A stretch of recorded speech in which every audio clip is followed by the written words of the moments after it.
The 7th meeting of the 61st session of the Commission for Social Development is called to order. Before proceeding further, I would like to remind members and observers that all delegates are encouraged to wear a face covering at all time in the conference room and except when directly addressing the meeting.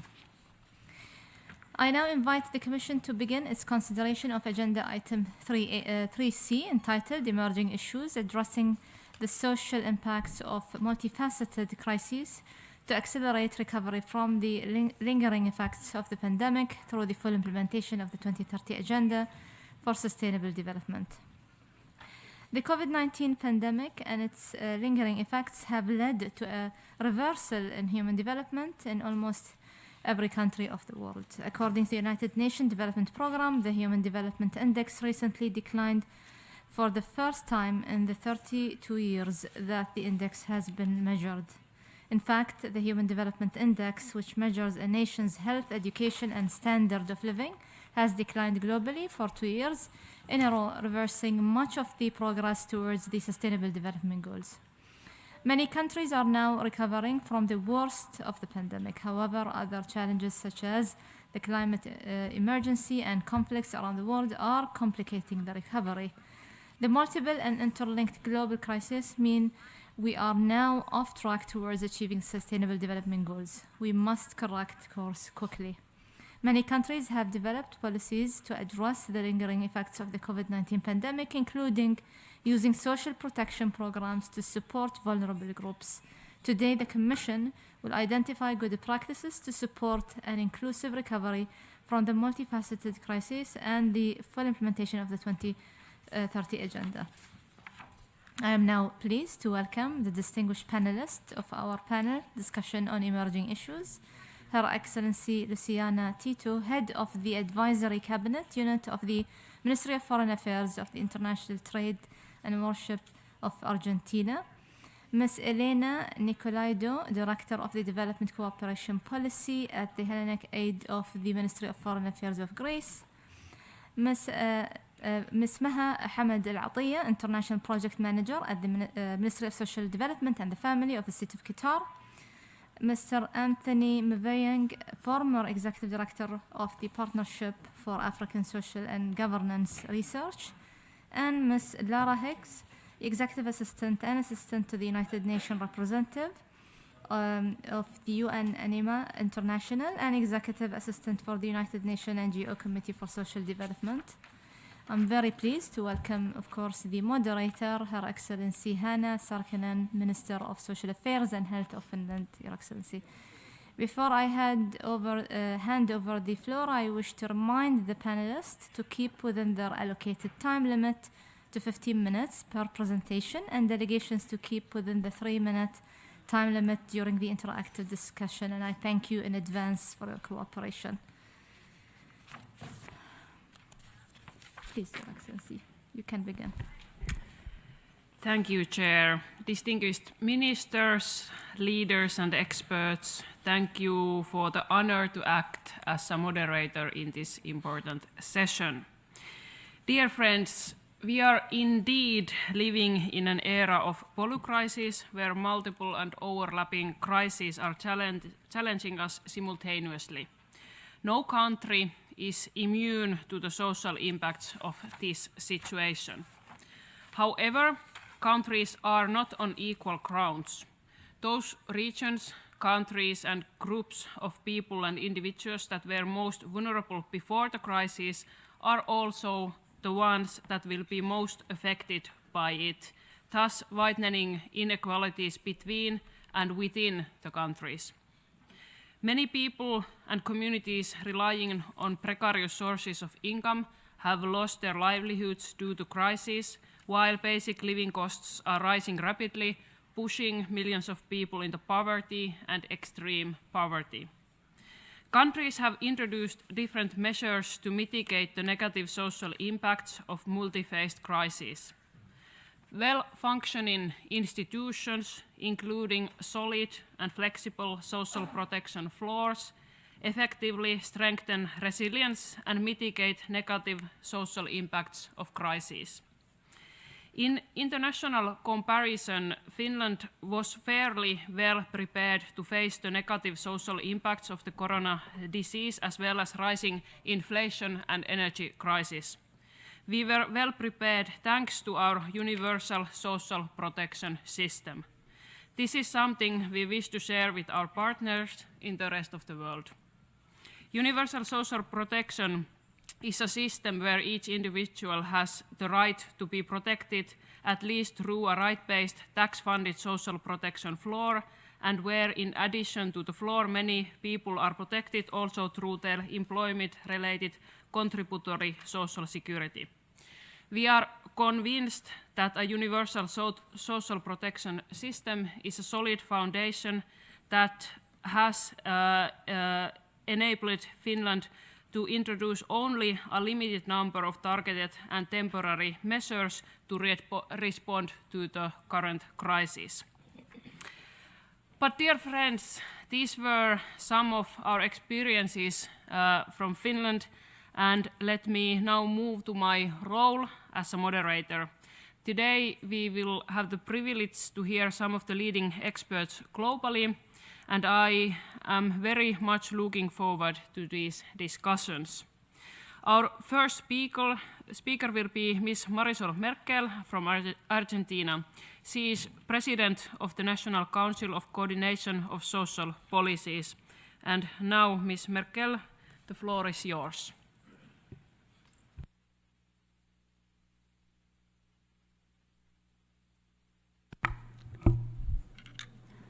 Hola, un gusto estar aquí. Mi nombre es Luciana Tito, soy jefa de gabinete de la Cancillería Argentina. Estoy en el lugar de la presidenta del Consejo de Políticas Sociales, Marisol Merkel. Saludo a todos los panelistas que me acompañan, distintas autoridades. Tal cual quisiera retomar las palabras del secretario general Antonio Gutiérrez cuando nos habla de que estamos atravesando una triple crisis. Una triple crisis porque esta crisis está generada, como bien dice el secretario general, por la pandemia en primer lugar, por el cambio climático y por la deuda externa. Se trata de distintas variables que no son ajenas hoy a la mayoría de los países y a su vez 3 variables que se ven aún potenciadas por la guerra. El COVID potenció y vislumbró diferencias estructurales entre los países desarrollados y los países emergentes.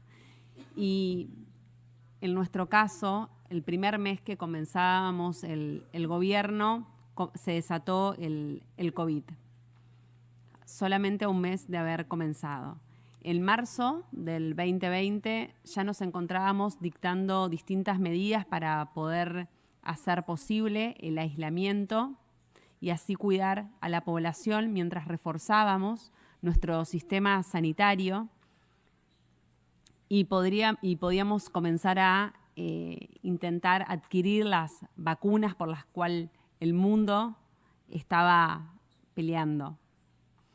Tuvimos una campaña de vacunación muy exitosa. La primera dosis llegó a la Argentina el 8 de diciembre del 2020 y el 29 de diciembre comenzó la vacunación.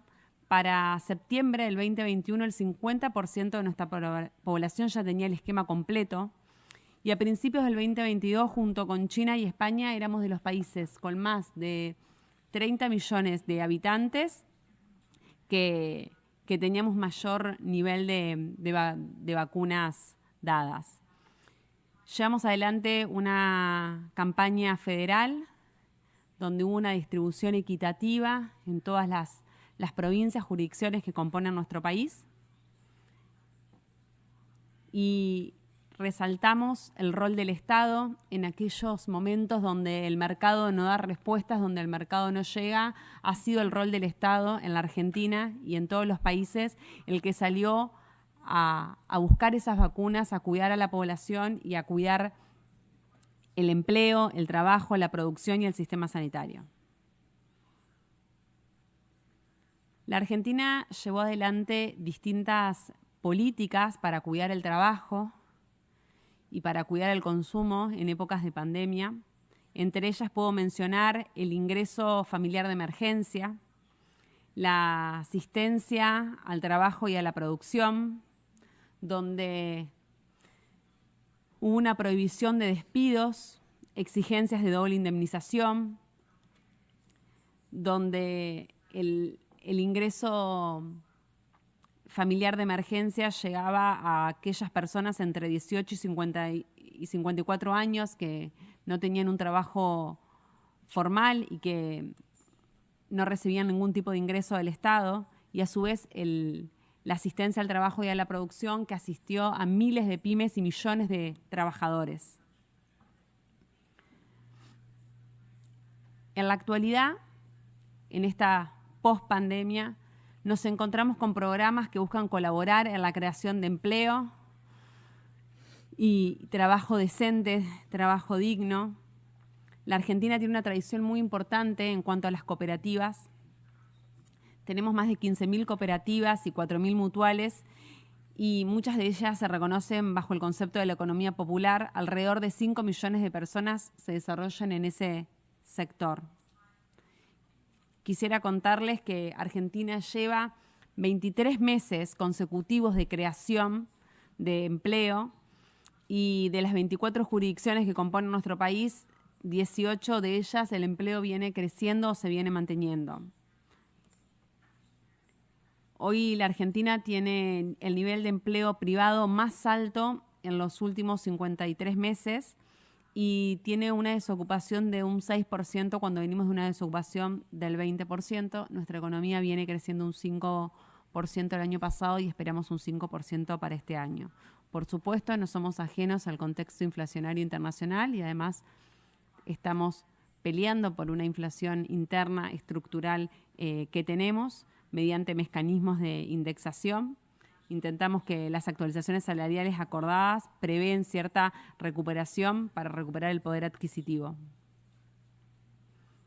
Quisiera decirles que cuando les hablaba sobre la triple crisis que habla el secretario general y hablamos del cambio climático, de las deudas, de la gran parte de nuestros países que tienen altos niveles de endeudamiento, de la pandemia y todo eso sumado además a la crisis de Ucrania, así como la mayoría de países de ingresos medios y bajos presentan economías altamente endeudadas, Argentina se encuentra en esa misma situación. En el 2018 Argentina adquirió una deuda de 57.000 millones de dólares, que finalmente se hicieron efectivo un poco más de 44.000 millones. Una deuda que superaba la capacidad de repago del país, y esto hace que Argentina sea el principal deudor del Fondo Monetario Internacional. Asimismo, el hecho de que esta deuda supere la capacidad de pago de la Argentina y la velocidad en el que se hicieron esos desembolsos de dinero hace que recaigan sobre nuestro país también sobrecargos.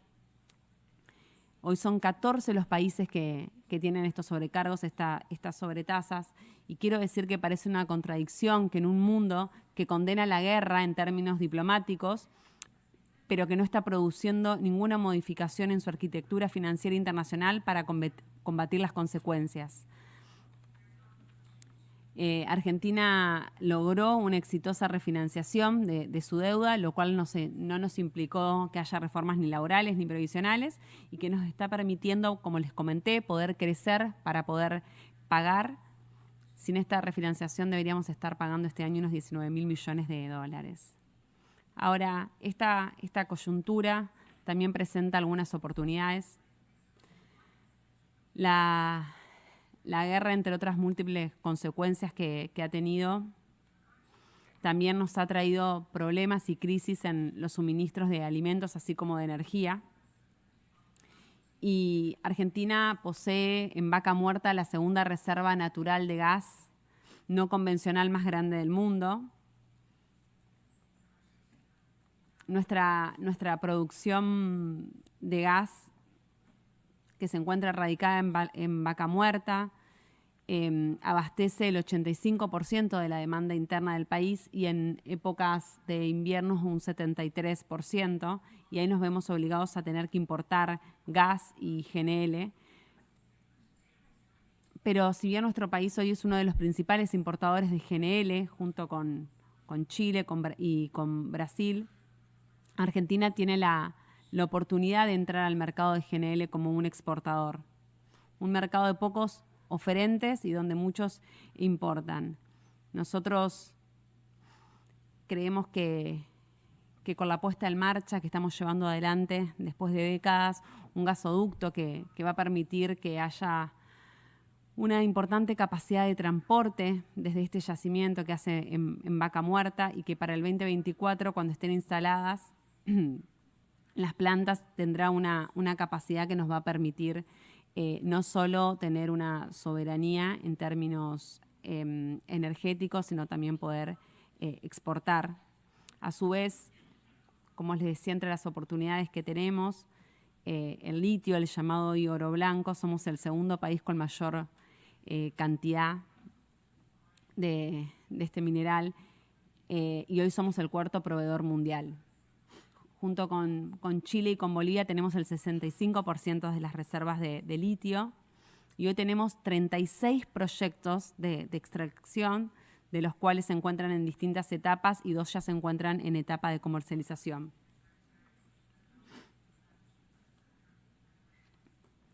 En cuanto a los alimentos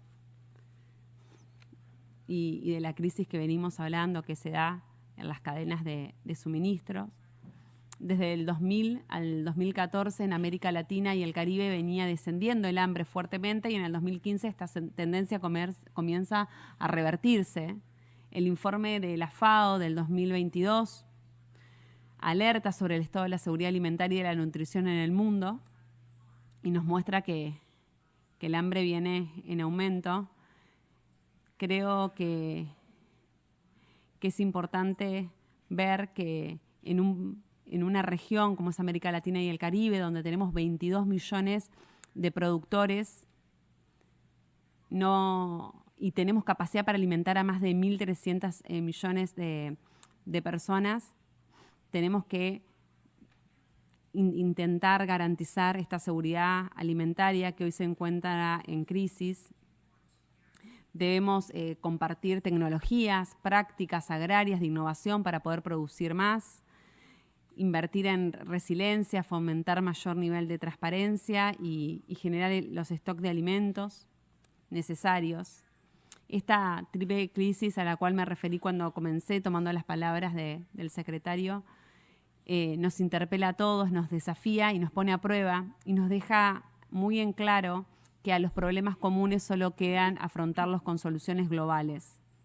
Para terminar, me parece que esta frase de un escritor argentino es muy referencial de este momento, que el sálvese quien pueda no solo es inmoral, sino que tampoco alcanza. Muchas gracias.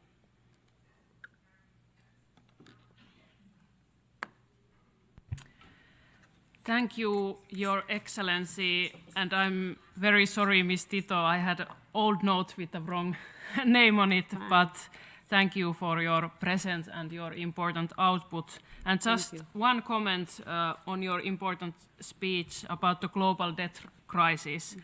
I believe this is something that we cannot ignore, not in this or any other context. And this is something that the international community needs to address. And this is something that needs to be addressed in order to be able to invest in the social development. So thank you for bringing this topic also in this debate.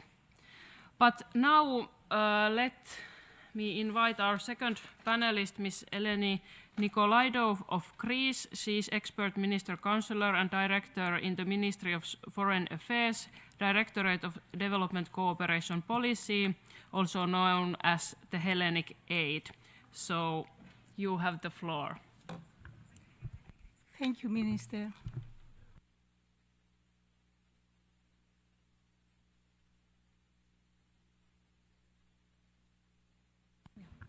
Yeah. Thank you very much, Minister. Excellencies, distinguished participants, good afternoon. I would like, first of all, to express my condolence to Turkey and Syria for the victims of the earthquake. My presentation is divided into two parts. In the first part, I will present the policies adopted in Greece from 2019 onwards in order to fight poverty and inequalities. And the second part is about the global challenges and try and explore ways how to tackle them. In order to face the adverse effects of COVID-19 pandemic, the government of Greece adopted since 2019 a comprehensive package of specific policies and legislative measures targeting in particular the poor and most vulnerable. The pandemic brought return of the state to guarantee security, welfare, redistribution, and sustainable overall plan. The main policy initiatives and measures that were adopted from 2019 and onwards were the following. I tried to select about 10 policy measures which I think would be interesting to the participants of this thematic this afternoon. The first one, in order to assist the low-income households to deal with their debts, Greece adopted in 2019 a new law on the option of regulating the primary residence mortgage loans by granting a state subsidy in the form of monthly installments for the repayment of the regulated amount. Secondly, in 2020, the government passed a new law on debt restructuring and second chance, which allows households and business to settle all their debts towards tax authority, social security funds, and banks through out-of-court or judicial settlement procedures or through bankruptcy and debt write-off proceedings.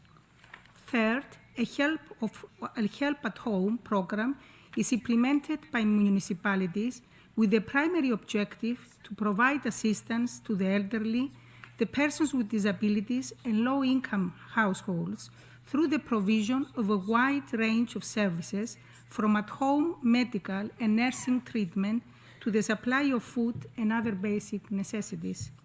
Fourth, a measure to support youth was jointly implemented by the Public Sector Organization for Employment and UNICEF.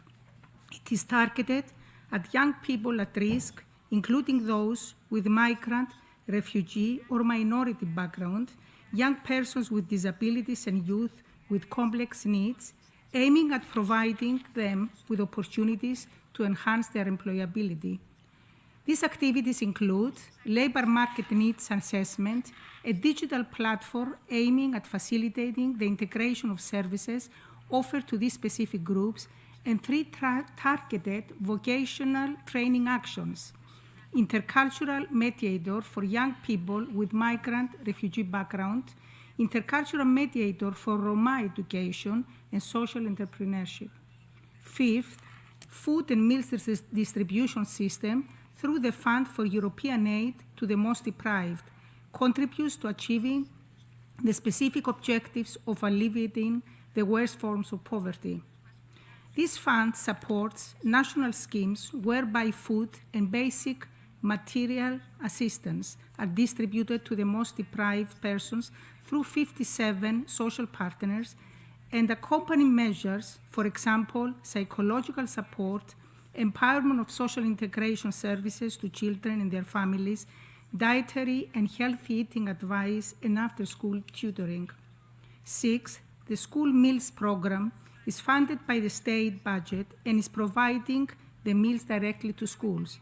The government focuses the program in areas affected by hardship. 7, the Nannies of the Neighborhood Initiative was established in 2021. The goal of this program is twofold.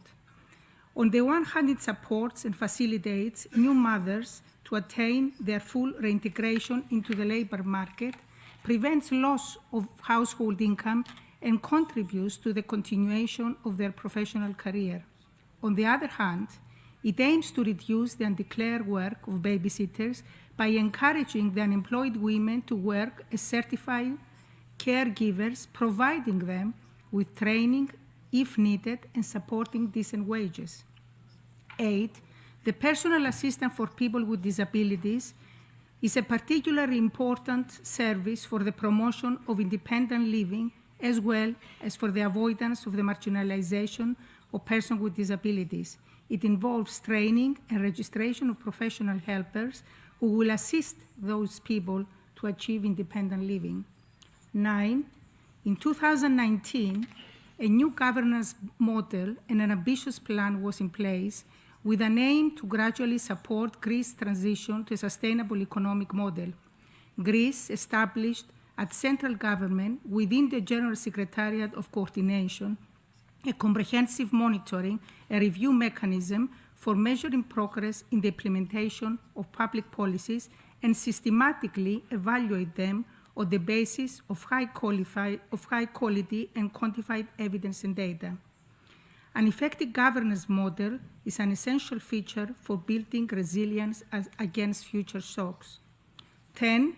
Building back better from the pandemic is substantially supported by a specific European Union tool, the Recovery and Resilience Fund, sponsoring national plans in all EU member states in order for them to achieve together a sustainable and inclusive growth model based on 4 pillars: green transition, digital transition, employment, skills and social cohesion, economic and institutional transformation. I will now turn to the second part of my presentation, which is about common challenges and explore ways to address them. Soaring food prices alongside with the multiple impacts of conflicts put SDG implementation at global level at risk, particularly SDGs 1, 2, 7, 10, and 16, exacerbating existing challenges. The first challenge is peace and security. Both are prerequisites for sustainable development in line with the 2030 Agenda. Multilateralism has been and should remain the most effective means to govern global relations. Respect and adherence to international law, UN Convention on the Law of the Sea are essential to the maintenance of international peace and security. We need to invest in conflict prevention and peace building and put women and girls at the center of security policy. It is important to promote the new agenda for peace. The Peace Building Commission has a crucial role to play. In this context, Greece has presented its candidacy as a non-permanent member of the United Nations Security Council for the period 2025-2026. The second challenge is eradication of poverty and inequality in all its forms and dimensions. It is estimated that approximately 700 million people still live on less than $1.9 a day. Interventions such as creating decent jobs, providing social safety nets, boosting political participation, and ensuring access to services like water, energy, healthcare, education contribute to the eradication of poverty. According to the UNDP, more than 50 of the poorest developing countries are in danger of defaulting on their debts and becoming effectively bankrupt unless high-income countries offer urgent assistance, inject liquidity, and consider debt restructuring. Next month is the LDC Summit in Doha, and we look forward to the outcome. The third challenge is financing for sustainable development goals. This is a very important challenge. The SDG financing gap in developing countries increased by 56% in 2020, totaling nearly $4 trillion. Required actions to mobilize finance for sustainable development include the following, and not only. First, well-targeted fiscal policies that support a resilient, inclusive, and sustainable recovery. Second, mobilization of private finance and investments to sustainable development must increase, supported by policy measures to strengthen investment climate and set appropriate regulatory frameworks.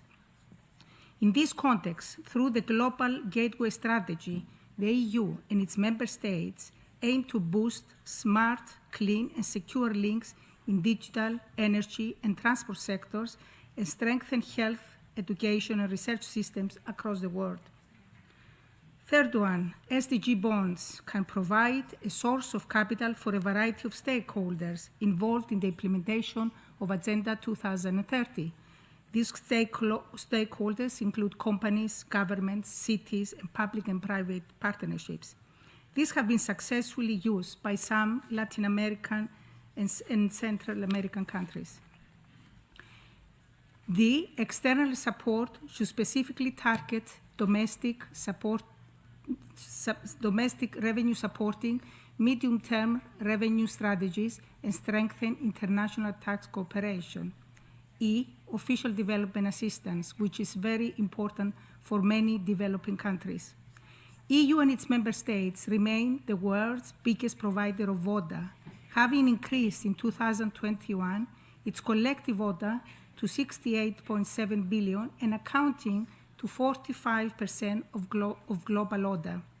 The EU and its member states have displayed leadership and set the global standard of ambition through the new instrument, the so-called Neighborhood Development and International Cooperation Instrument, with an overall allocation of 79 billion for the period 2021-2027, which covers EU cooperation with all third countries through flagship projects such as Team Europe initiatives, as well as the Global Gateway Strategy, which I mentioned before. Another challenge, the fourth challenge, is climate change, which may be the biggest challenge the global community faces, and while all regions are affected, developing countries and particularly vulnerable to its impact. The OECD estimates that $2.5 trillion are needed by developing countries to fight climate change and finance the energy transition. The large climate change financing gap requires leveraging private sector financing. The EU has shown global leadership in facing the climate crisis with the adoption of the 2050 climate neutrality goal, aiming at reducing emissions by at least 55% by 2030. EU member states are working on new legislation to achieve this goal. The fifth challenge is global public health. Longer-term governance of global health must focus more on prevention and preparedness.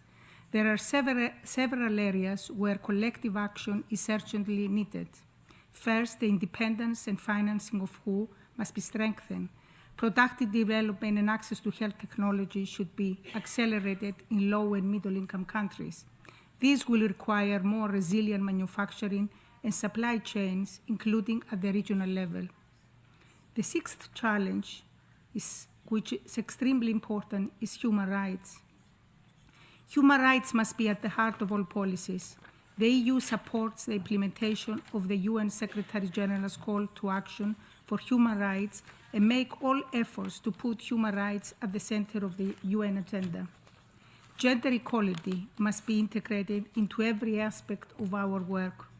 Creating full and productive employment and decent work for all is a proven pathway, as we heard yesterday at the ministerial meeting, to reducing inequality in a sustained manner. Your Excellencies, more than ever, it's time to demonstrate solidarity, strong social contract, show that multilateralism works in times of severe crisis. Let's work together with the social partners for a better work, for the planet, for the future generations. Thank you very much. Thank you very much, Ms. Nicolaidou. It seems that Greece has done a lot to support your people in the middle of the crisis, and thank you also for noting the most vulnerable groups such as migrants and Roma people and people with disability. And thank you for your strong support for multilateralism, which is the most, I think, important thing when we are in the times of this kind of multiple crises. And you're absolutely right about financing the sustainable development goals, that we need all money to work towards sustainable development. Thank you. And now to our third panelist, who will be Ms. Maha Hamad Alatia from Qatar. She's International Projects Manager, Ministry of Social Development and Family from the state of Qatar. Miss, you have the floor. Thank you. السيدة الرئيسة، بداية أهنئكم على اختياركم موضوع جلستنا هذا الصباح، وأثني على جهودكم في تسليط الضوء على موضوع لا يمكن أصفه بأقل من كونه جوهرية ملزمة لتطبيع الحياة التي عرقلتها وهددتها وبعثرت سبل نموها جائحة كوفيد-19. السيدات والسادة، في معرض حديثي عن السياسات والتدابير الوطنية التي كانت فعالة في معالجة الآثار الاجتماعية منذ بداية كوفيد-19 في دعم التعافي الأكثر شمولاً وقدرته على الصمود وحماية الفئات الأشد فقراً وضعفاً، فقد اتخذت بلادي قطر سلسلة من الإجراءات الساعية لاستيعاب آثار الجائحة وتبديد آثارها ابتداءً على صحة وسلامة كافة أفراد المجتمع، عبر إطلاق حملة تطعيم مجانية لجميع من يعيش على أرض الدولة من مواطنين ومقيمين، وإدخال الذكاء الاصطناعي والتقنية الابتكارية في إيجاد أنماط لحصر الوباء ووقف انتشاره، ورسم خطوط بيانية لمراكز انتشاره على المستويين الفردي والجمعي. وهذا ما جعل بلادي قطر تحتل المرتبة التاسعة عالميا في نسبة الأشخاص الذين تلقوا اللقاح من إجمالي عدد السكان. ليس هذا وحسب، فقد خصصت دولة قطر مبلغ 20 مليون دولار للتحالف العالمي للقاحات والتحصين، بالإضافة إلى توقيع صندوق قطر للتنمية في مارس 2021 لاتفاقية مساهمة أساسية مع منظمة الصحة العالمية بقيمة 10 ملايين دولار أمريكي لدعم برامج عمل العام الثالث عشر للمنظمة. وأنا أفخر ببلادي التي أطلقت مبادرة تسعى لتوفير 100 مليون دولار أمريكي للقاحات كوفيد-19 للفئات الأكثر ضعفاً بالتعاون مع الهلال الأحمر القطري ومنظمة الصحة العالمية لتسريع إتاحة أدوات مكافحة فيروس كورونا في الدول الأكثر احتياجاً. كما تلعب بلادي دوراً ريادياً في الدعم السياسي للتلقي المنصف على لقاحات كوفيد-19 الذي انضمت له 181 دولة، والذي اطلعت دولة قطر بدور ريادي في إعداده، وخاصة فيما يتعلق باتخاذ الإجراءات اللازمة من أجل ضمان حصول جميع البلدان على اللقاحات بشكل شامل ومنصف وميسور التكلفة وفي الوقت المناسب. أما بالشأن الاقتصادي وتنمية المجتمع، فقد تم تخصيص 20 مليار دولار أمريكي في إطار حزمة من الحوافز المالية لمساعدة القطاع الخاص على تخطي الأزمة الناشئة عن انتشار وباء كورونا المستجد. كما تم توجيه المصرف المركزي لوضع آلية مناسبة لتشجيع البنوك على تأجيل أقساط القروض والتزامات القطاع الخاص مع فترة سماح لمدة 6 أشهر، إضافة إلى توجيه الصناديق الحكومية لزيادة استثماراتها في البورصة بمبلغ يناهز 4 مليار دولار أمريكي. وفي ذات الاتجاه، أعفيت السلع الغذائية والطبية من الرسوم الجمركية لمدة 6 أشهر على أن ينعكس ذلك على سعر البيع للمستهلك. كما وأعفيت قطاعات معينة من رسوم الكهرباء والماء لمدة 6 أشهر. أما في الصعيد الدولي، بلغ إجمالي قيمة المنح والمساعدات الإنمائية التي قدمتها دولة قطر عبر صندوق قطر للتنمية أكثر من نصف مليار دولار أمريكي خلال عام 2021. قد سعت من خلال ذلك لمساعدة الدول الأقل نمواً والبلدان النامية غير الساحلية والدول الجزرية الصغيرة النامية.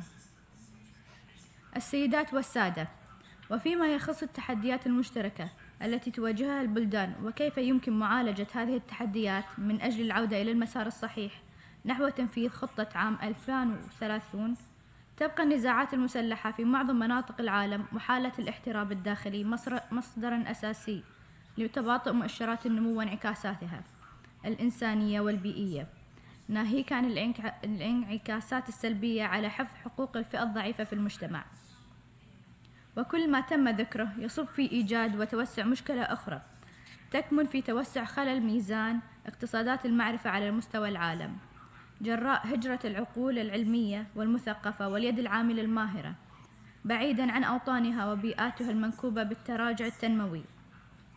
الأمر الذي يستدين مشكلة التباين الحضري والتنموي ليس بين مناطق الدولة الواحدة فحسب، بل بين أقاليم وقارات العالم، والذي يتسبب في نحو ثاني انفجار سكاني مرهق لمحركات التنمية الوطنية والإقليمية.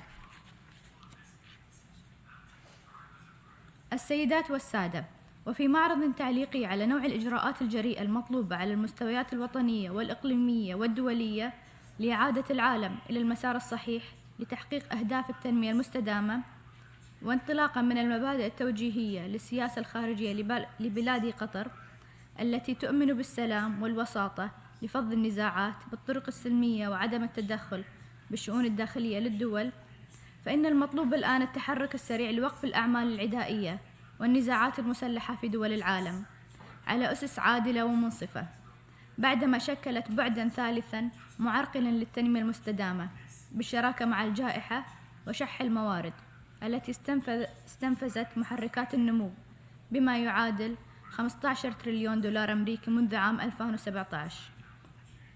السيدات والسادة، يرى وفد بلادي أن توسيع نطاق التدابير والسياسات الناجحة على الصعيد الوطني ومشاركته مع البلدان الأخرى من خلال عمليات تبادل المعرفة وأفضل الممارسات هي السبيل الأمثل لتعميم تجربة النجاح، إذ إننا نؤمن بأن لا خروج آمن من تهديد جائحة كوفيد-19 إلا إن كان هذا الخروج جماعي بضوء جهود تعافي متكامل وشامل. فالتجربة التي تمر بها بعض الدول في الصراع مع الوباء اليوم تدل على عالمية التهديد وبذات الوقت عالمية الحل. ختاماً، نؤكد في هذا السياق على التزام دولة قطر بالتعاون المتعدد الأطراف من أجل تحقيق التعافي من الأزمة العالمية بشكل أفضل دون ترك أحد خلف ركب النمو والعمل اللائق والكريم. وشكراً.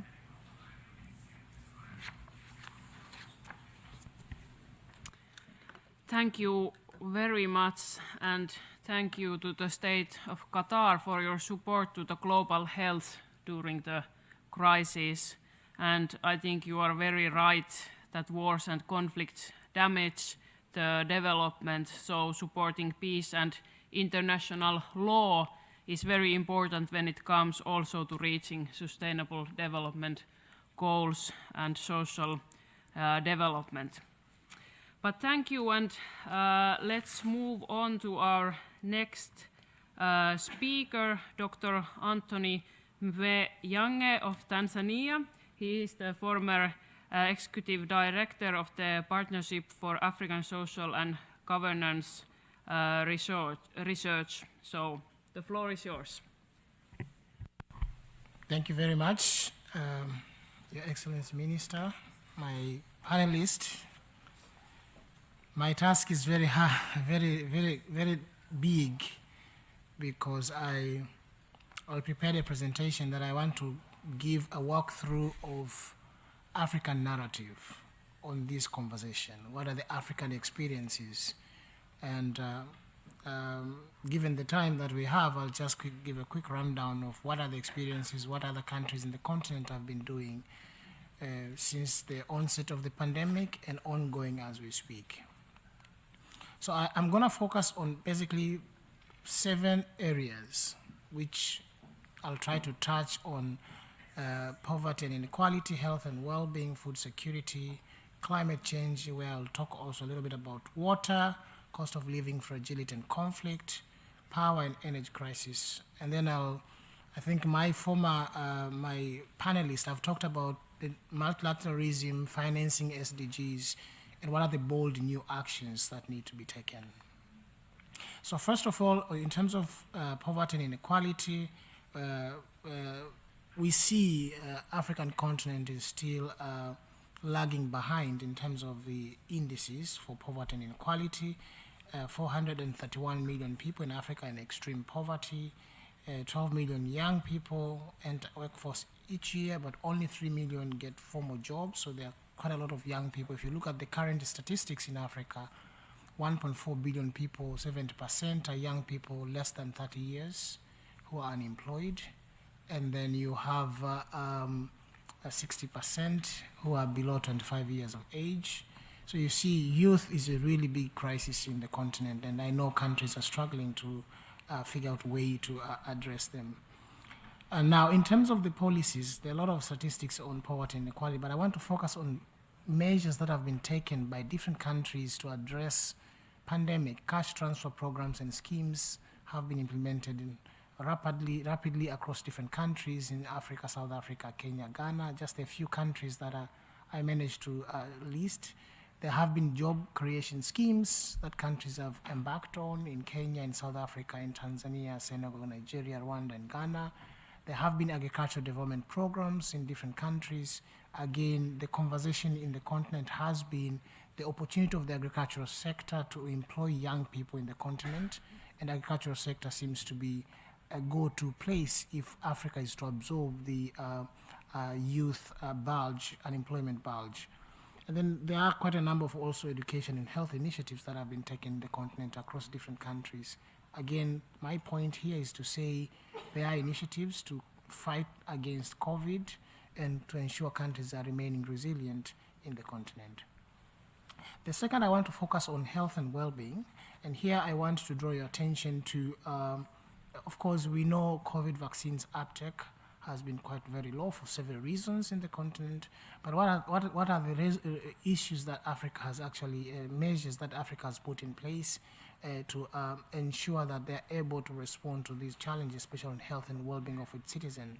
Introduction of national health funds, universal health coverage, as little as they can be, but at least we have seen countries responding to address some of these issues in different countries. We have seen COVID measures that are not different from what we have heard from Argentina and Qatar. Vaccines alert systems. During the onset of COVID-19, we have seen Africa was the first in terms of lockdowns in many countries, and that helped to sort of cut down the spread of COVID-19. Vaccines drive, of course, we still have vaccines hesitance in many areas, and there are studies that are being done to understand why hesitancy for several reasons. Health facilities, and many other campaigns on vaccines that are ongoing to educate the public to understand the importance of vaccines. So these are some of the measures that countries are taking and continue to take to address issues to do with health and well-being. The third is food security and the challenges, and there are converging shocks that are happening in Africa, economic shocks. My colleagues have talked about debt crisis, and I'll speak about debt crisis in my closing remarks. But it's not triple C, it's actually quadruple C. It's COVID, climate change, conflict, and what I call coins, debt. I couldn't find C that would stand for debt, so I decided to call it coins, okay? These are challenges that are happening. Conflict in Africa is still real, but what are the policies and measures that have been taken to address food security in the continent? Food safety nets programs, nutrition programs that have been implemented, market-based approaches to agricultural trade empowerment. Last year, UN was discussing, there was a conference in September last year on food systems where it focused on regional trades. I remember I participated in one in East Africa where the conversation was around how do we build resilient food systems in the wake of COVID-19. Food prices stabilization mechanisms are being put in place, especially now with the hike in food prices across different countries because of the ongoing conflict. Agricultural development programs and reinvestment in research are ongoing. Nutrition and food security monitoring is also ongoing. Transformation of food systems, I've talked about it. And currently there's a conversation about using GMOs. We've seen some countries that have decided to make deliberate effort to use GMOs to address food security in their countries. Now, on climate change, there are quite a number of issues in Africa, especially I'll focus more on the region that I come from, Eastern Africa, where drought has been actually quite rampant and quite scary in many areas. And again, climate change goes hand in hand with food security, water security across the continent. But countries have been fighting back in terms of increasing the use of renewable energy, low carbon development, sustainable land management, adaptation to climate change, and climate smart agriculture. These, if you follow policies in these countries that I've listed, Kenya, South Africa, Ethiopia, Malawi, Ghana, Tanzania, Senegal, there are quite a number of conversations and initiatives that countries are taking to address climate change. Still, climate funding, still a problem, a challenge that needs to be addressed, and I'll talk a little bit about how do we think boldly about financing development towards the end. I wanted to talk about water briefly. World Bank launched a global report on water storage, I think a couple of days ago, and there are quite a number of initiatives that they propose on what can be done, and I think this is very important. We have food insecurity, we have water insecurity. In Africa now, there's a concept called sextortion. Sextortion, where young ladies exchange sex for water. And how do we address such challenges? And you see now some of the solutions that are being proposed. There are projects in Eastern Africa that are targeting improving water governance in that part of Africa. But again, what are the policies and measures that are being proposed?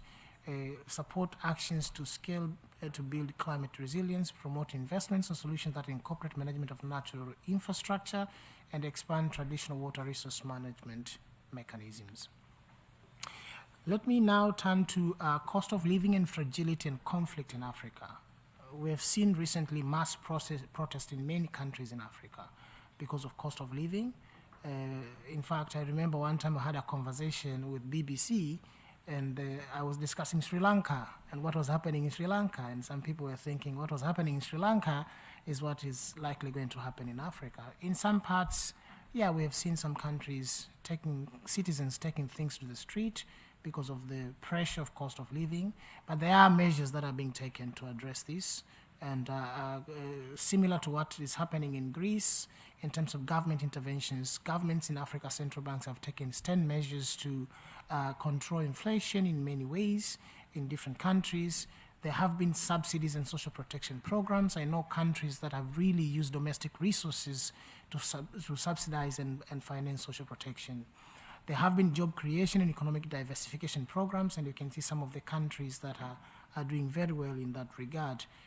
Similarly, on fragility and conflict, there have been efforts towards peace building, regional initiatives that have been taken at the regional economic blocks level to address peace, fragility, and conflict, and many other interventions. Power and energy crisis is another area that has affected many, and it has ramifications for social impacts. Energy consumption in Africa is by and large still very low relative to other regions, but there are initiatives that the continent is taking, and different countries are taking steps towards addressing power and energy crisis. Such initiative includes renewable energy initiatives across different countries, energy efficiency programs that are being implemented, rural electrification programs in some countries, grid expansion, interconnection, and finally there's also an urge to push for private sector involvement because governments cannot absorb some of these investments on their own. Now, I think I would like to now focus a little bit more on how do we finance the SDG, but I think this has been common across the previous speakers as well. Of course, we know there are limited government resources. These are some of the challenges that the continent is facing. But if you look at the statistics, 108 billion that is needed to finance the SDG gap in Africa. And 130 to 170 billion dollars are needed to finance infrastructure investments. And of course, there's lack of infrastructure, there's no money, but how do we think differently in terms of supporting and mobilizing resources to support Africa's development? So there are several bold steps that need to be taken, and I've highlighted about 7 points that I think are important for member countries to think about. Investing in a resilient infrastructure is very important, and this has been spoken, experiences from other parts of the globe, from the previous speakers. Promoting sustainable economic recovery through green investments, inclusive job creation and tax reforms that prioritize poverty, inequality reduction, and gender inequality. This is very important. Scaling up innovative financing mechanism, I think this has been spoken in Greece, sovereign debt relief, creation of social impact bonds to increase the availability of resources for sustainable development, and then supporting transformative change through digitalization and transfer of technology. Digital transformation is very important, particularly it's a good source for creating employment for young people who are majority in the continent. 70% of young people, of the population in Africa are young people. And then addressing environmental degradation, this is critical, climate change, and prioritizing the empowerment and inclusion of marginalized populations.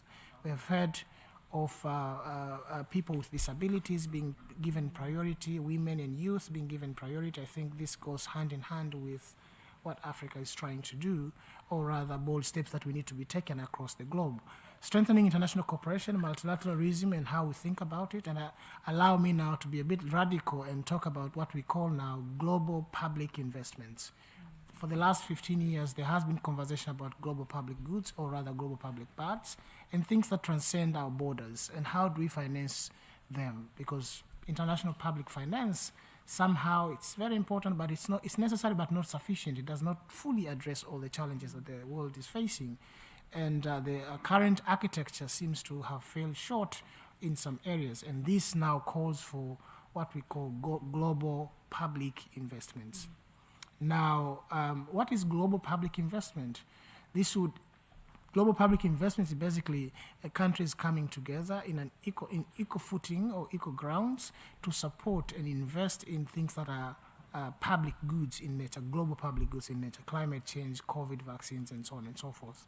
So, and it will complement where international aid has failed.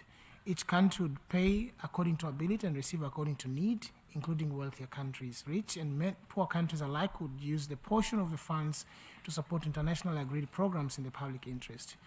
And also there's this concept of all contribute, all decide, and all benefits. I think it's about time African countries, it's about time the architecture of international public finance needs to gravitate towards thinking about global public investments. It's a move that is currently coming up. Now, before I finish, I know my time is up. How then do we scale up successful measures, things that have been done in other parts of the continent, in other parts we are hearing from other countries? There are 3 points that I would like to register on scaling up and also on sharing. On scaling up, it's very important and critical to build strong partnerships. If there's one thing that we have learned during COVID is that fragmentation and sharing of information has been quite challenging, even at the regional blocks level.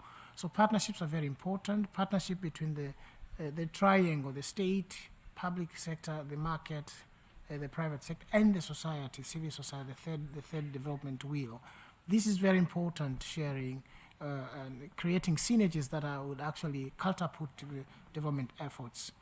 Creating enabling environments and policies and regulations that could really encourage innovation, entrepreneurship, and the development of new business models to address challenges that come with COVID-19 and multifaceted crises that we face.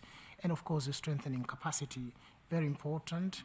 We have seen innovations that came from different directions to address some of the challenges that we face. So it's important to build our knowledge base to make sure that we are able to address and scale up some of these successful measures. And finally, how can we share?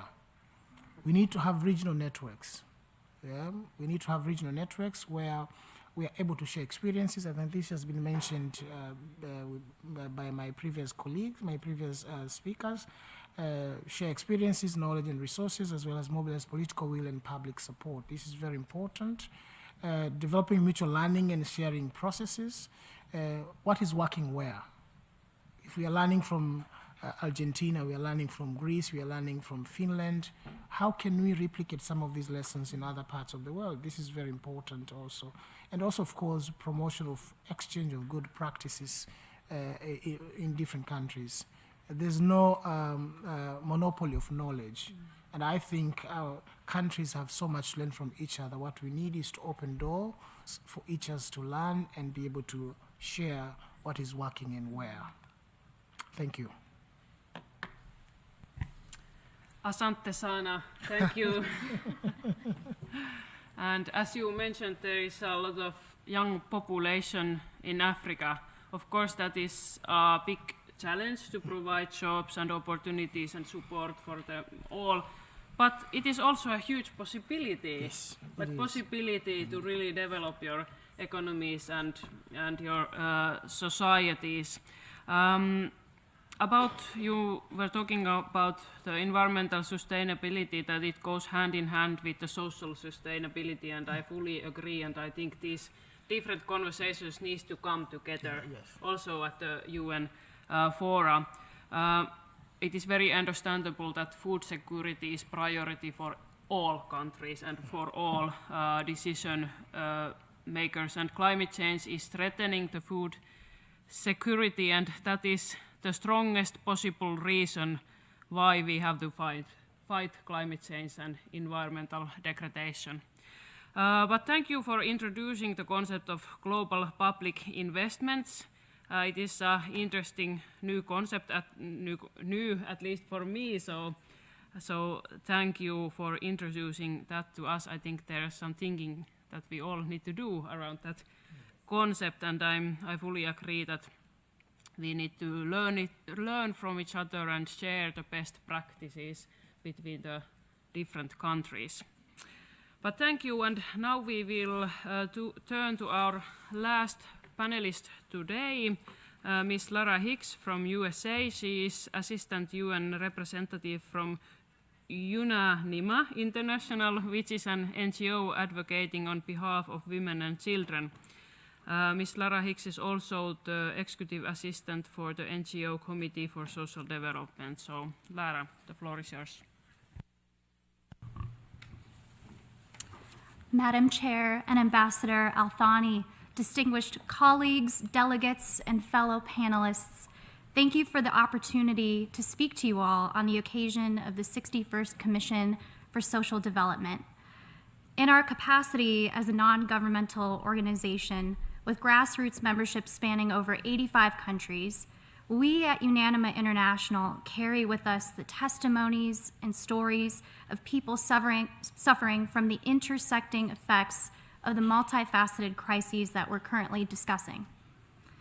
The perspective that I have to share with you today is informed by years of research, consultation, and collaboration with people with the lived experience of poverty that has largely been led by UNANIMA International's Executive Director and this year's Chair of the NGO Committee for Social Development, Jean Quinn. So at UNANIMA International, we envision a future where all people, but especially women and children living in extreme poverty in our societies, will be empowered to achieve a better quality of life. And so to make that vision a reality, we have concentrated our mission and vision on 4 key areas and their overlaps. The first being women and children, the second being migration, the third being homelessness and displacement, and the fourth being care for the environment. So you can see on the screen or virtually if you're tuning in live, the different publications and research that we have released in recent years that takes a good look at the SDGs, the lived experiences of people, and a particular focus on family homelessness and this unique global crisis. So, with that being said, there are common challenges that many countries face, and we need to figure out how we can address these challenges. So from our perspective as a non-governmental organization and from the conversations that we've had with people, UNANIMA International has identified 3 core emerging issues that we would like to share with you all today. You can see them here. The first of particular concern to us is loss of livelihoods. So on the occasion of this commission, the priority theme is centered around decent work and productive employment for all. But for UNANIMA International, loss of livelihoods doesn't just stop at not having access to employment or to housing. We have to consider the needs of the whole person, loss of livelihoods. So there are many causes that contribute to this major emerging issue. Some of the causes or root causes of loss of livelihoods can be attributed to climate change and natural disasters, as shared by fellow panelists here. Others might be due to policy that's currently in place that's forced or discriminatory. Another reason stems from limited capacity by multiple actors, not just at the government level, to support vulnerable people. So there's a variety of reasons, and conflict also plays a role into that as well. The second major emerging issue I'd like to highlight for you all today is that of demographic change. I think many of us have had that issue in the back of our minds, and many panelists from different sessions, both in civil society and with member states in attendance this week, have drawn attention to this important issue. But there really is this growing concern about rapid urbanization and population growth or decline. It varies obviously by region, by country, and even in the local context. But certainly the needs and the support that we need to offer to people based on rapid urbanization and what population trends look like in different areas will be very important in terms of social protections. And this really is an emerging crisis if we can't figure out ways to support people based on the demographic group that they belong to. In addition to urbanization and population growth or decline, we also recognize that there are growing changes in the family unit, what that looks like, and even changes in gender roles among families. The typical nuclear family unit that we associate with families is rapidly changing, and we need to design better policies that accommodate and consider that change. And of course, also related to demographic changes, we have migration flows, both forced migration flows as well as voluntary migration flows. But it's not limited to forced or voluntary. There's a whole migration cycle, and we need to be able to support people throughout their journey and their cycle of migration and displacement. Lastly, the third major emerging issue that I'd like to highlight for everyone today is the lack of funding for social protections, as well as financing for the Sustainable Development Goals.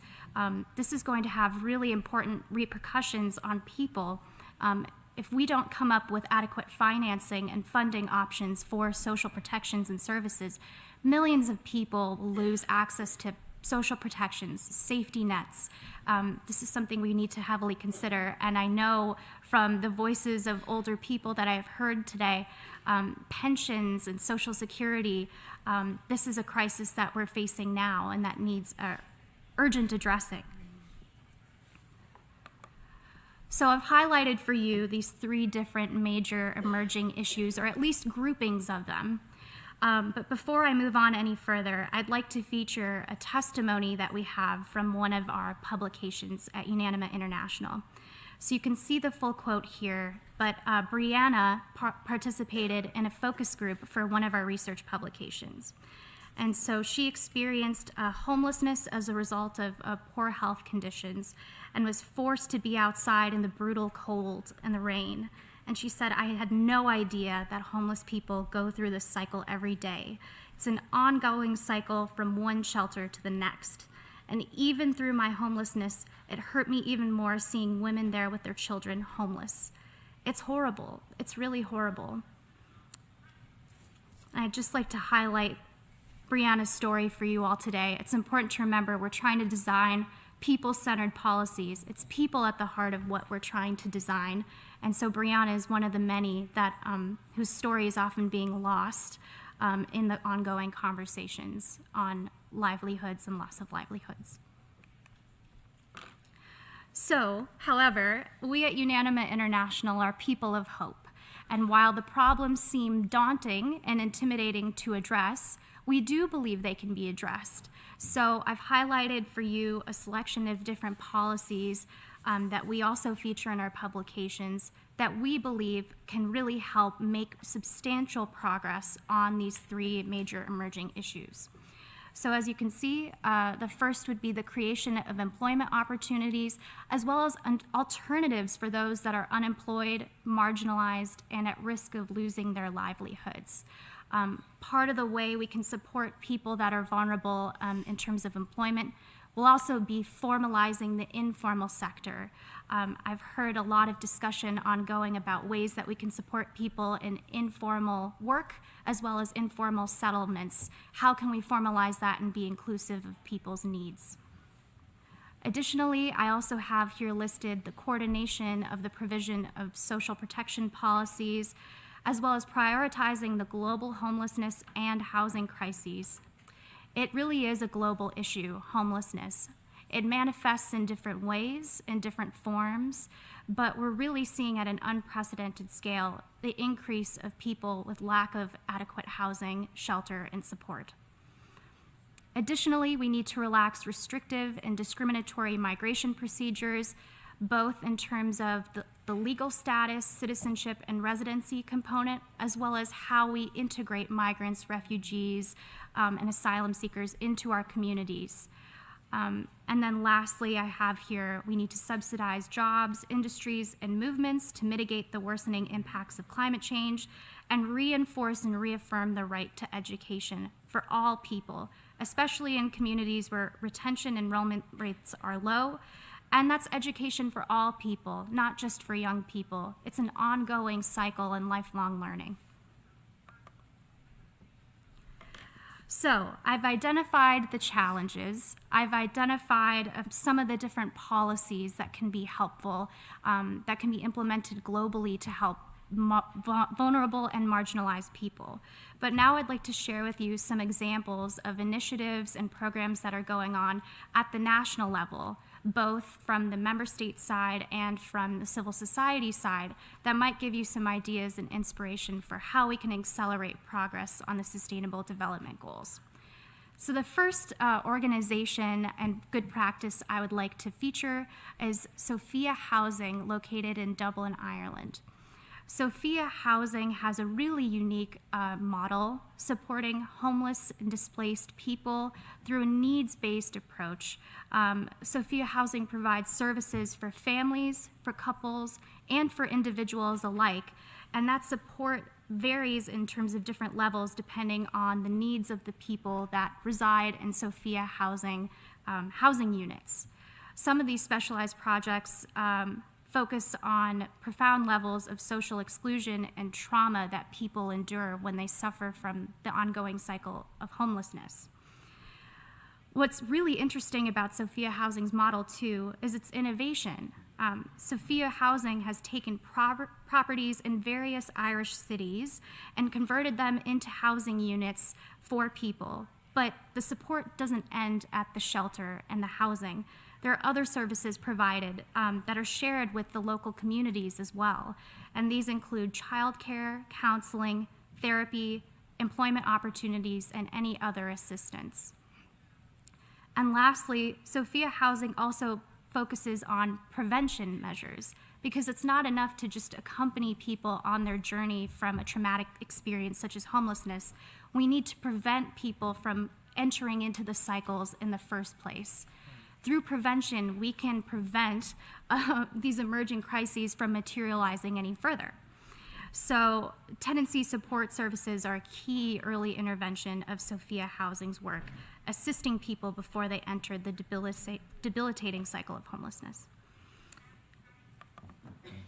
The next good practice that I would like to feature for you all today is that of Kenya's National Hygiene Program. So what was really interesting about this particular program and initiative from the Ministry of Lands, Public Works, and Housing and Urban Development was Kenya's support for youth in different slum and informal settlements in Kenya. Unanima International has done a lot of research and work with the people of the Mukuru slums in Kenya. And so it was really great to see a program that offered a lifeline to over 250,000 youth that were hurt by the COVID-19 pandemic. So through this program, employment opportunities were provided to youth with a focus on bush clearance, disinfection, drainage clearing, etc. And really what resulted was a multiplier effect. So first, there was improved urban infrastructure and service delivery, something that these informal settlements and cities urgently needed due to the emerging issues I mentioned, that of population growth and rapid urbanization.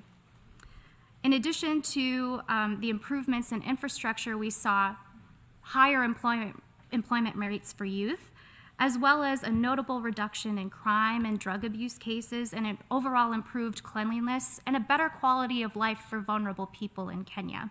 So it was really great to see the government of Kenya taking an emerging crisis that presented itself at the time, COVID-19, and turning it in an opportunity to support vulnerable people in their communities.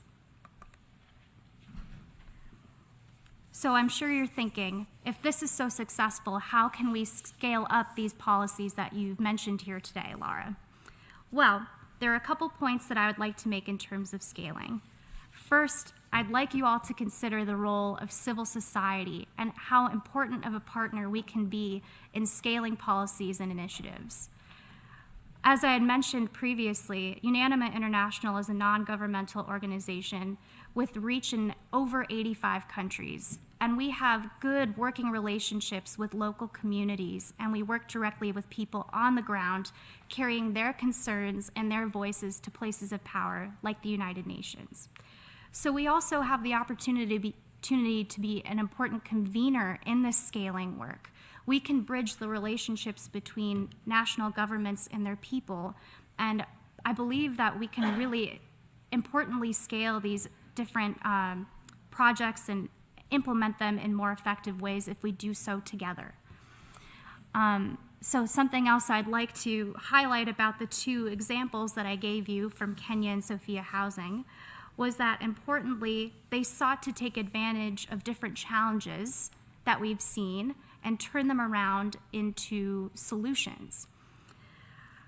Sophia Housing was able to take housing units that hadn't been used and repurpose them as housing for vulnerable people that desperately needed it.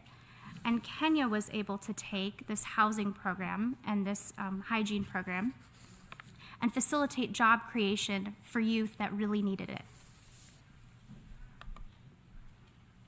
Before I conclude today, I'd like to highlight ways that we can exchange good practices and opportunities for mutual learning between member states, civil society, and other stakeholders alike. So my colleague, Dr. Anthony, was saying that we really need to facilitate mutual learning with each other. We need to learn together in order to implement better policies. So I have some good examples of work that is seeking to accomplish just that.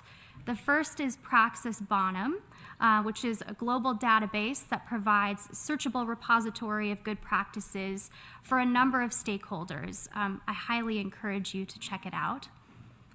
The second practice I would like to highlight in terms of mutual learning is one at our doorstep, actually, the consultation of civil society and UN good practice publications. I believe there are 2 editions out now on the Sustainable Development Goals that really convenes concerns and experiences and what's working on the ground from different stakeholders. This is a great source of learning for policy making. And then lastly, I'd like to highlight how there are opportunities that we can see with accountability. So in 2021, Unanima International was thrilled when there was the passage of the UNGA resolution on homelessness titled Inclusive Policies and Programs to Address Homelessness, Including in the Aftermath of COVID-19. So what's really unique about this UN resolution is that it's requiring member states to report back on homelessness demographics and statistics in their local countries and contexts. Before the passage of this resolution, we had no idea at a global scale what homelessness looked like. We could only attribute it to certain local areas, maybe regionally at best, but the data and the numbers were not accurate.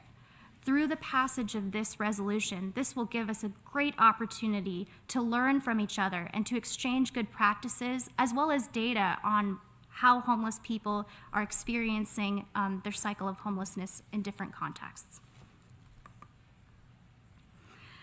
And so to conclude today, one of the guiding questions that was provided to us panelists is quite a daunting one to answer, which is, how can we get back on track to achieve the Sustainable Development Goals? There are many answers that I'm sure we would like to give you and that I could give you, but in short, I believe we need to get back to the basics.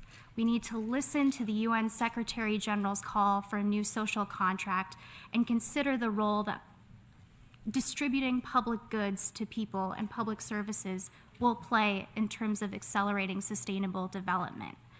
And one concrete way that we can get back on track to achieving the SDGs is involving the people that are most impacted and affected by the crises that I've highlighted and my colleagues have highlighted today in the very decision-making and policy-making spaces that we have. Through this co-creation, we can avoid falling into retrenchment, and we can actually invest more in people, invest in people-centered policies, and ensure that everyone has the right to a dignified life and enjoys their fundamental human rights. Thank you.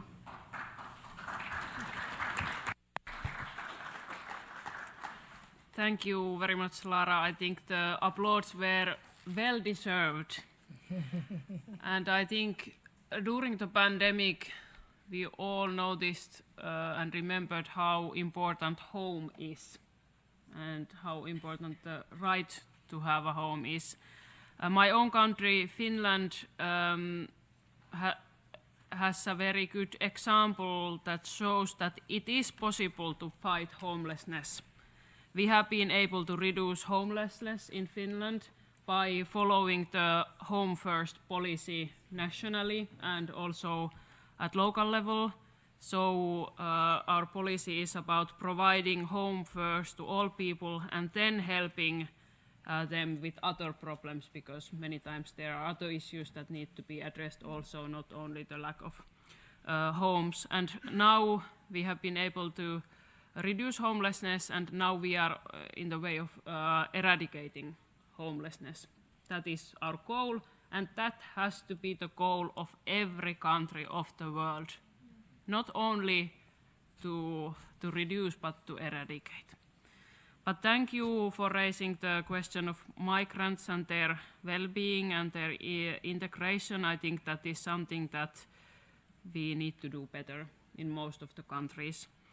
And thank you for raising the importance of civil society in upscaling and also creating the common agenda.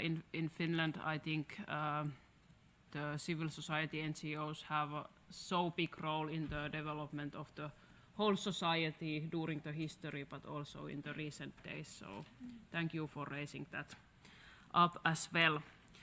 But now the floor is open to discussion and interactive discussion. So you can take the floor, ask questions, and then the panelists will have possibility to respond. So I encourage you to take the floor, but at the same time I must remind you that there is a 3-minute time limit for the interactions from the floor. So I thank you for your cooperation on that. But I hope that there will be some questions or comments, and it seems that there is, and I'm pleased about that. First, Indonesia, the floor is yours. Thank you. Madam Chair, Excellencies, distinguished ladies and gentlemen, we're here today to discuss solutions that can help us reduce the social impact of our current crisis and create full and productive employment and decent work for all. In this spirit, Indonesia wished to join and contribute to this discussion. We would like to humbly share with you our solution that has been proven successful to help more than 16 million people obtain, maintain, or be one step closer to decent work. Indonesia's Kartu Prakerja program is our solution born during the pandemic. It is basically a large-scale skill development program that is designed as a conditional cash transfer where each recipient is provided with an amount of money to buy online trainings and given additional cash incentive to buy essential goods after they complete their trainings. With a scale of 5 million people per year in all regencies and cities across Indonesia's 17,000 islands, digital technology needs to be highly utilized. Kartu Prakerja program has been thoroughly studied and received critical acclaim from Harvard and MIT researchers and recognized by UN DESA as one of its SDG acceleration actions. UNDP-supported impact evaluation study found that this program improves work competency, productivity, and competitiveness, helping to increase its beneficiaries' income by around 10% and their entrepreneurial skill by more than 40%. The program was initiated by our Indonesian president himself and is overseen by the Work Creation Committee consisting of 14 ministers, led by our Coordinating Minister for Economic Affairs. It is a digital platform that uses cloud computing technology and implemented G2P, government-to-person payment mechanism that is consumer-centric and direct from our treasury to users' bank or e-money accounts. This mechanism reduces corruption, and the inclusion of fintech helps improve financial inclusion. Most importantly, we built an ecosystem of public and private partnerships consisting of job platforms, e-commerce, edutech platforms, fintech and banks, and private training providers, universities, and NGOs. Putting our words into action on contributing to the world, this Friday on 10 February at 9:45 a.m., we will be hosting an in-depth discussion at our CSocD61 virtual site event in collaboration with UN Women and UNESCO Institute for Lifelong Learning. We welcome you to join us and see for yourself. We hope this information can be useful for everyone here. And should you have any inquiries, please do not hesitate to talk to us. Thank you. Thank you, Indonesia, and then we will go to Switzerland. The floor is yours.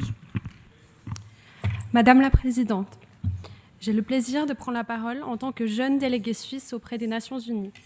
Si 2020 et 2021 ont été des années difficiles, 2022 a été particulièrement éprouvante pour les jeunes. C'était une année de troubles politiques, de difficultés économiques et de bouleversements sociaux. Malgré ces défis, les jeunes ont démontré leur potentiel unique à influencer le changement à travers leur résilience et leur détermination. Aujourd'hui, la population mondiale compte 1,8 milliard de jeunes âgés de 10 à 24 ans, dont près de 90% vivent dans les pays en développement. Ces jeunes font face à une situation alarmante face aux défis actuels. Selon l'index global de la jeunesse 2022, un jeune sur 3 déclare que le Covid-19 a eu un impact négatif sur ses performances professionnelles ou éducatives. De plus, les conséquences de cette période se traduisent également par une exacerbation des problèmes de santé mentale et d'accès à un travail décent. En outre, dans un grand nombre de pays développés et de pays en développement, les jeunes, en particulier les jeunes filles et les jeunes femmes, sont confrontés de manière disproportionnée à la pauvreté et au chômage, creusant dès lors des inégalités et contribuant à de profondes disparités dans les transitions de la formation au marché de l'emploi et dans leur prospérité économique. À cela s'ajoutent de nouveaux conflits armés dans le monde, des violations et des abus des droits humains, les dégradations environnementales et les changements climatiques. Dans ce contexte, il est primordial d'assurer aux jeunes un accès à une éducation de qualité, y compris numérique, un accès au marché du travail avec des conditions décentes, des soins de la santé physique et psychique, et des opportunités économiques de qualité telles que l'accès à des stages rémunérés ou à un logement abordable décent.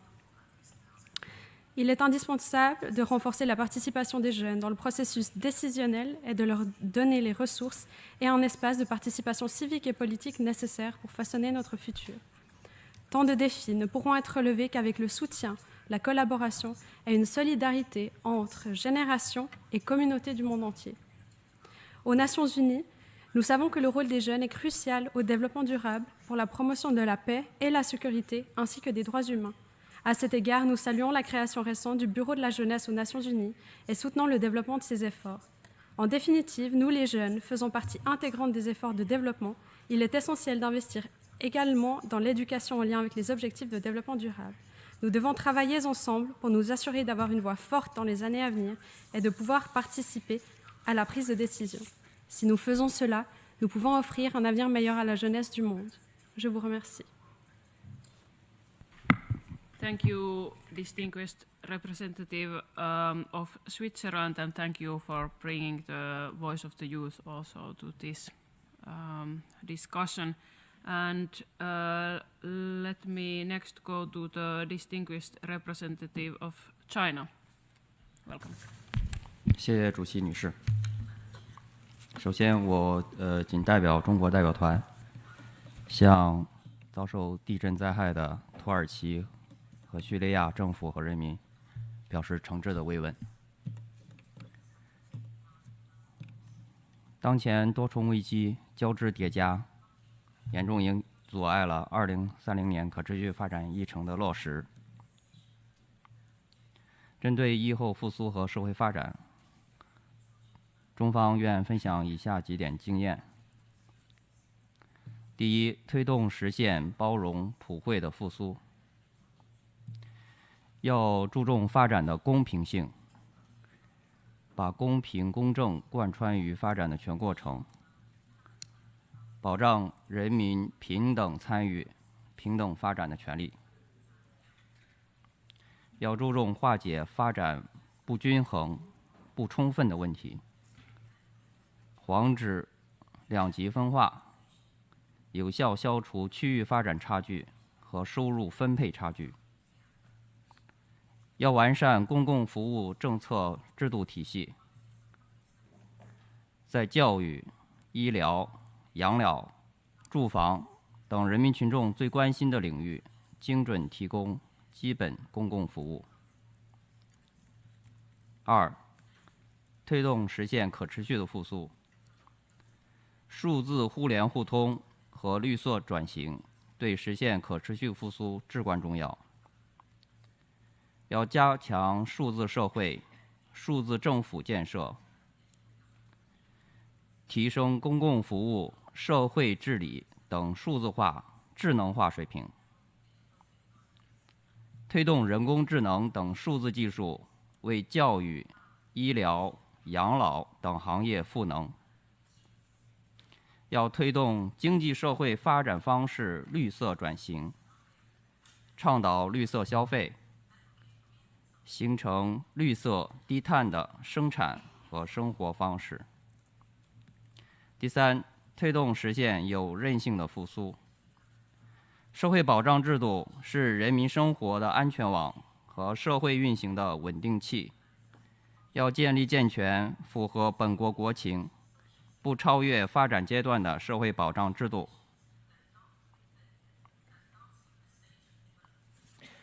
要积极应对城镇化、人口老龄化、就业方式多样化带来的挑战，增强社保制度的适应性、可持续性和公平性。要不断扩大社会保险的覆盖面，健全农民工、灵活就业人员、新业态就业人员参加的社会保险体系。主席女士，在国际层面，2021年9月，中国提出了全球发展倡议，推动国际社会在当前危机下更加重视发展合作，关注发展中国家的特殊处境，为加快落实2030年议程动员资源，采取行动。中方愿同各方一道努力，共同推动全球发展倡议合作，助力疫后复苏，加快实现可持续发展目标。谢谢主席女士。Thank you, distinguished representative of China, and may I remind all delegations of the time limit of 3 minutes. And now let us move to the distinguished representative of Djibouti. The floor is yours. Merci, Madame la modératrice. Je tiens d'abord à adresser nos condoléances à la délégation turque et syrie suite au tremblement de terre. Je souhaite également remercier tous les intervenants du panel et plus particulièrement la dernière intervenante en raison du thème du sans-abrisme qui a été évoqué en long et en large, un thème que nous avons eu l'occasion de prendre à partir de la commission et de l'amener à la 3e commission, c'est-à-dire, comme on dit en anglais, lui faire un upgrade. Très important. Nous avons écouté avec intérêt les panélistes et je pense qu'il y a une très grande diversité dans l'utilisation du mot crise. Hein. J'ai entendu multicrise, polycrise, triple crise, power and energy crise sanitaire, crise multiple, crise multifacette, crise complexe. C'est vrai, nous sommes aux Nations Unies ici, nous fonctionnons à la crise, nous savons très bien comment on ménage toutes ces crises, mais j'ai l'impression que toutes les solutions et tous les moyens qui ont été mis sur la table par les intervenants ressemblent, quand on le regarde de près et de loin, à une sorte de thérapie de choc. C'est-à-dire qu'il n'y a pas d'autre choix que de régler ces problèmes. Alors que d'un autre côté, nous avons l'agenda 2030 qui nous offre toutes ces solutions. Donc déjà, je souhaiterais voir ce que cette utilisation polysémique du mot crise peut avoir pour les intervenants, ceux qui se sentent concernés, bien sûr. Et comment surtout passer à partir de leçons apprises pour les appliquer sur le terrain, car nous recevons beaucoup de rapports, nous lisons beaucoup de choses, nous lisons beaucoup de solutions, mais le problème reste toujours le même, comment passer à l'action sur le terrain. Ce sont mes deux questions sur la table et je suis entièrement convaincu et je suspecte que la seule solution qui nous reste, c'est l'implémentation de l'agenda 2030 et des objectifs de développement durable. Merci, Madame la modératrice.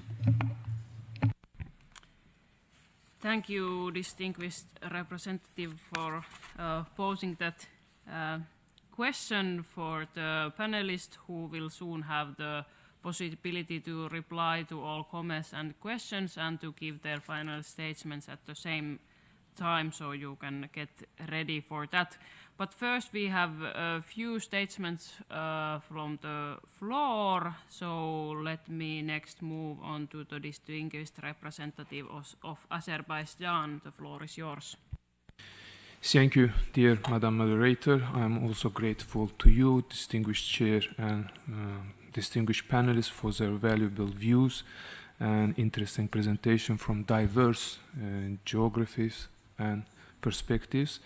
Since we discuss how to get back on track to achieving Agenda 2030 given the current global crises, I would like to draw the attention to emphasize measures that probably should be constantly kept in focus. It seems after pandemic, it's essential to regularly to revise and further convert the national development goals with the 2030 agenda, because as a bureaucrat myself, I can be a bit self-critical. It's not easy often to open again back the closed task from your checklist and to revise the state development programs. For last years, we have to revise approximately 30 state programs, and those are, for example, 10-year employment strategy, 5-year youth development plan. Even we have to revise our national social economic priorities for next 5 years. And in some cases, it's even not only the text, but even the budget allocation. For example, we have to revise the budget allocation for education, environment, and agriculture. So in this case, it's a matter of not whether we should do it, or it's a matter how to do it. And it's closely related to the next matter I would like to mention. It's a matter that we have to probably enhance, expand, and to intensify our public awareness activities. And here we have to have a set of mixed activities. For example, we started in Azerbaijan the SDG dialogue series, where we can bring in new topics like green transformation that we did in November, but we still have to keep in focus the classic topics like social economic inclusiveness. The next topic I would like to mention, probably we have to promote and enhance the further reporting with concrete deliverables.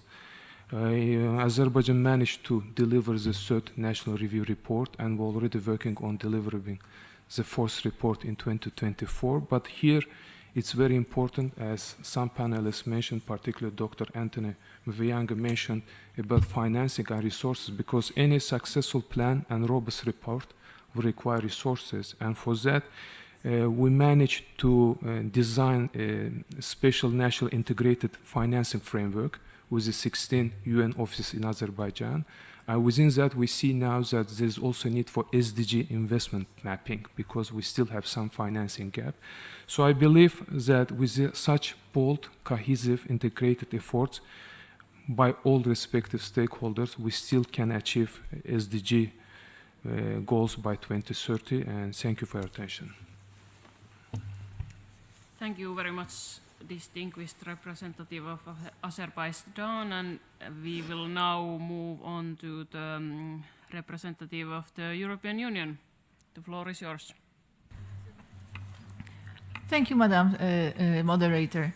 Ladies and gentlemen, achieving sustainable development goals is essential to our world for a prosperous post-pandemic future for all, while upholding human rights and gender equality, building modern, dynamic and inclusive economies, improving living and working standards, eradicating poverty and reducing inequalities, leaving no one behind, at the same time accelerating the green transition and respecting the limits of our planet by protecting the climate and environment. Russia's unprovoked war of aggression against Ukraine is producing devastating effects on a world already suffering from COVID-19 and climate change, with particularly dramatic effects on those in the most vulnerable situations.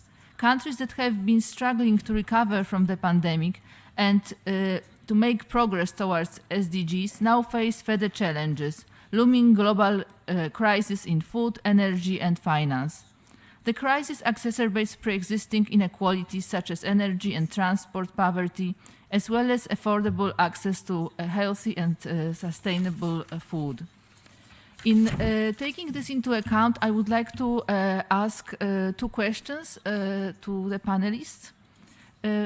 First, what population groups do you think should be targeted by specific national policies and measures to address the social impacts of a multifaceted crisis?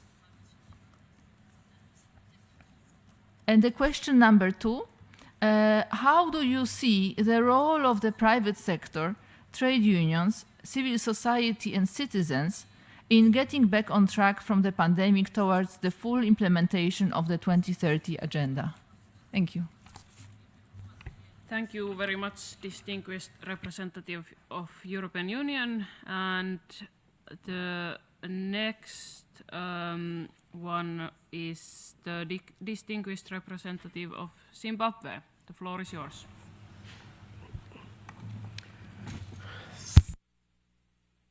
Thank you very much, Chair. Just a few quick issues. Needless to emphasize, really, the pandemic brought forth a myriad of challenges, of a socio-economic nature,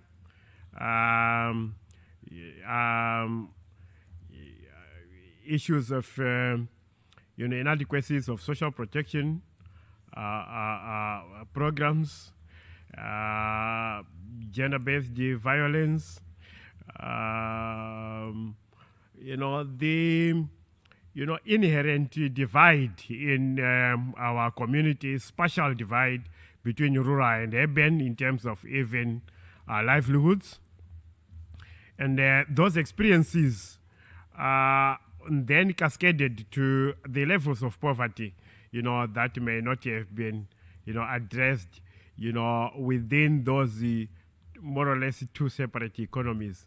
Usually in developing countries, the rural-urban divide. So our experience has been that it is not easy to handle, such challenges. We had to revisit our social protection programs, emergent social cash transfers through mobile money transfers.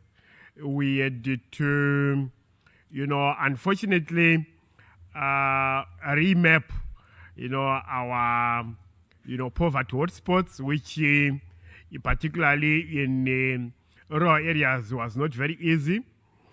And we in the final analysis, had to then plan ahead and taking a leaf from not so good lessons that we learned, ended up having to introduce and strengthen our social case transfer system, rather social protection programming along the lines, of proper retargeting, poverty mapping, disability, programming. I still do have, although just one or two questions, to panelists regarding better ways of,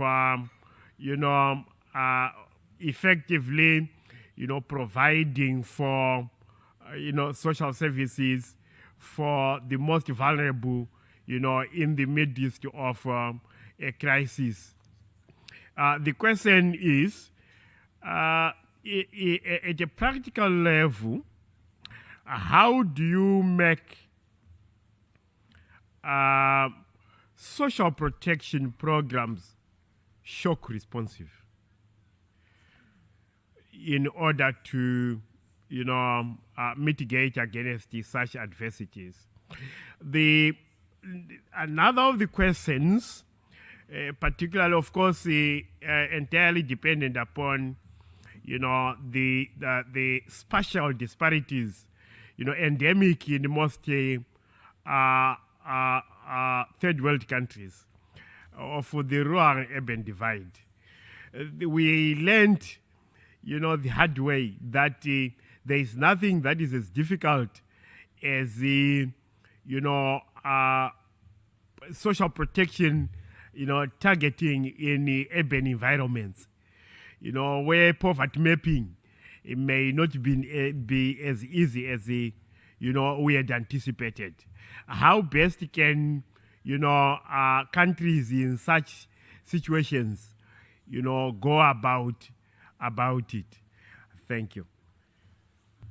Thank you, distinguished representative of Zimbabwe, and then we will go to our last intervention from the floor. Distinguished representative of Senegal, the floor is yours.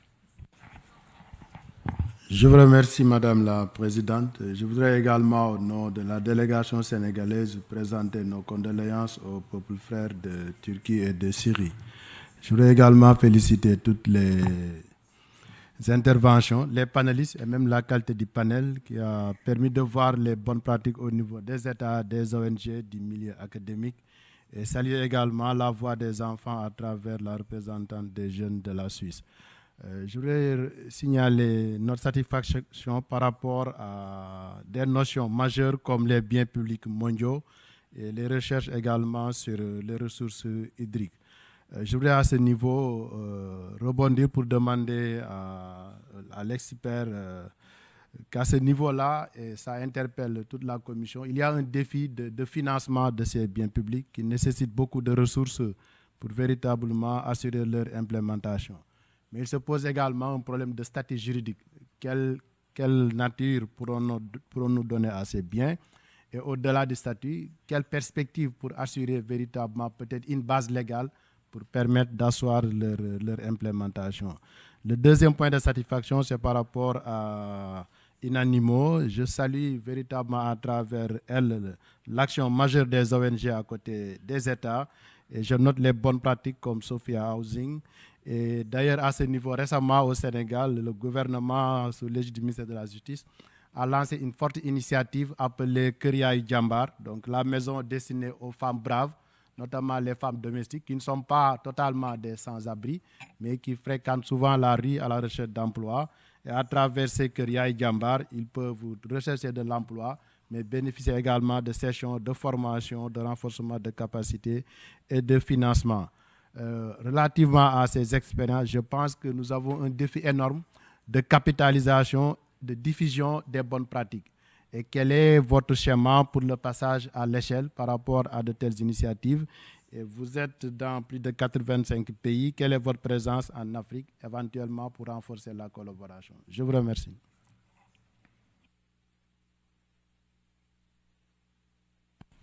Thank you very much, distinguished representative of Senegal. And now we have heard all the interventions and questions from the floor. Thank you all. And now I'm going to ask our panelists to respond to questions and giving their final remarks. So I think maybe we can go in the same order as we delivered speeches. So let me begin with Her Excellency Luciana Tito. The floor is yours if you want to give some remarks.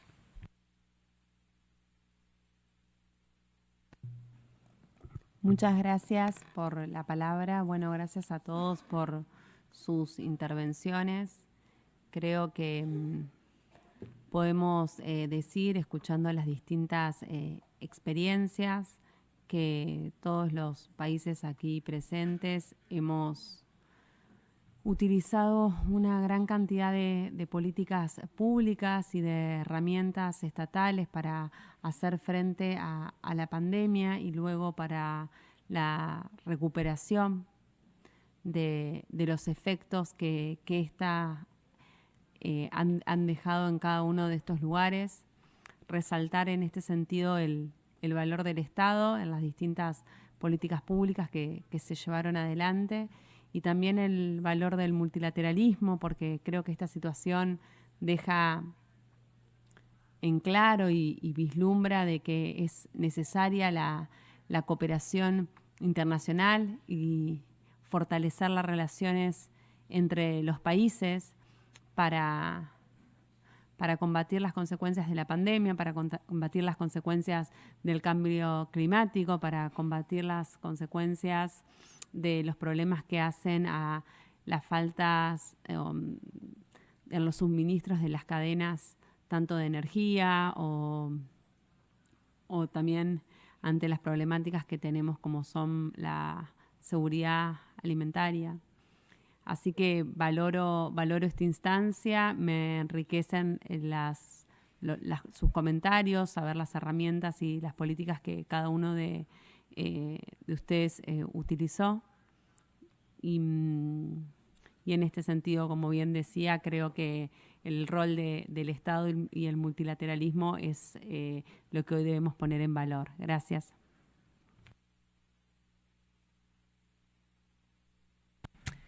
Thank you very much. And now, Ms. Nicolaido, the floor is yours. Yes, thank you very much, Minister. And thank you very much for all the presentations and the questions raised. I will try to answer. Well, the state has a very important role in order to respond to the crisis that we all face. But at the same time, I believe that the private sector has a very important role, and I don't think we manage to harness private sector in responding to global public goods like, for example, environment, protection of the environment, loss of biodiversity. We need to incentivize the private sector to become more active, because governments do not have unlimited resources. So the way forward is to mobilize different shareholders, but also there are resources within the private sector, and we need to find the additionality of the private sector involvement, not to crowd out state involvement. Now, the European Union, and of course I keep mentioning EU because Greece, as you all know, is an EU member state. With the Global Gateway, is trying to mobilize 300 billion in order to attract investment in developing countries. So there are ways of working with the private sector, and that's where we should also move. Another channel is mobilizing mobilizing aid, ODA. Of course, we have the ODA from the DAC, Development Assistance Committee member states, but we have also other donors who are not members of Development Assistance Committee, like, for example, Qatar, Kuwait, and United Arab Emirates, and China, of course, is a big donor. So we have to find ways in order to work together, DAC members and non-DAC members, in order to find ways in channeling more efficiently the official development assistance to the developing countries. Now, there is no, I think it's Djibouti who mentioned, there is the representative from Djibouti. There is no one answer for policies. There is no one solution that fits all. I think countries have to find their own paths and adopt what suits them better. And the developed world, which has more resources, has to be there and focus on capacity building of these countries. Now, about the population group, I think the EU mentioned that we should focus our policies. At least from my part, I sort of try to present policies adopted in Greece, which focus on minorities, refugees, Roma people. So it depends on each country how to apply these policies. Thank you very much. Thank you very much. And then Ms. Maha Hamad Alatia, you have the floor. شكرا. أود أن أشكر الجميع على مداخلاتهم المسبقة والأسئلة التي قاموا بطرحها. في البداية للرد على سؤال جيبوتي، في نظرنا الأزمة هو الأمر الداهم الذي يغير سياق الحياة المعتادة والطبيعية، ولاحظنا أننا كثيرا ما نسمع إدارة الأزمة ولا نسمع الخروج منها، لذا تبقت الأزمات مثل البركان يهدأ وينفجر لاحقا، وهذا الأمر يجب أن يكون هدف الجهود العالمية. المرحلة الأخرى هي التطبيع للسياق الذي ضربته الأزمة والعودة للوضع الطبيعي، وهو المرحلة اللاحقة. أما في الرد على ملاحظ أو سؤال زيمبابوي، يمكن عمل برنامج حماية الاجتماعية قادرة على التصدي للتجارب مع الأزمات عن طريق أولا تعريف الأزمة، ثانيا تعريف الفئات الأكثر ضررا من هذه الأزمة، ثالثا تصميم خطط استجابة بناءة للنقطتين المسبقتين، رابعا التدريب والمحاكاة، خامسا عن طريق خلق واستدامة الخزينة المالية واللوجستية.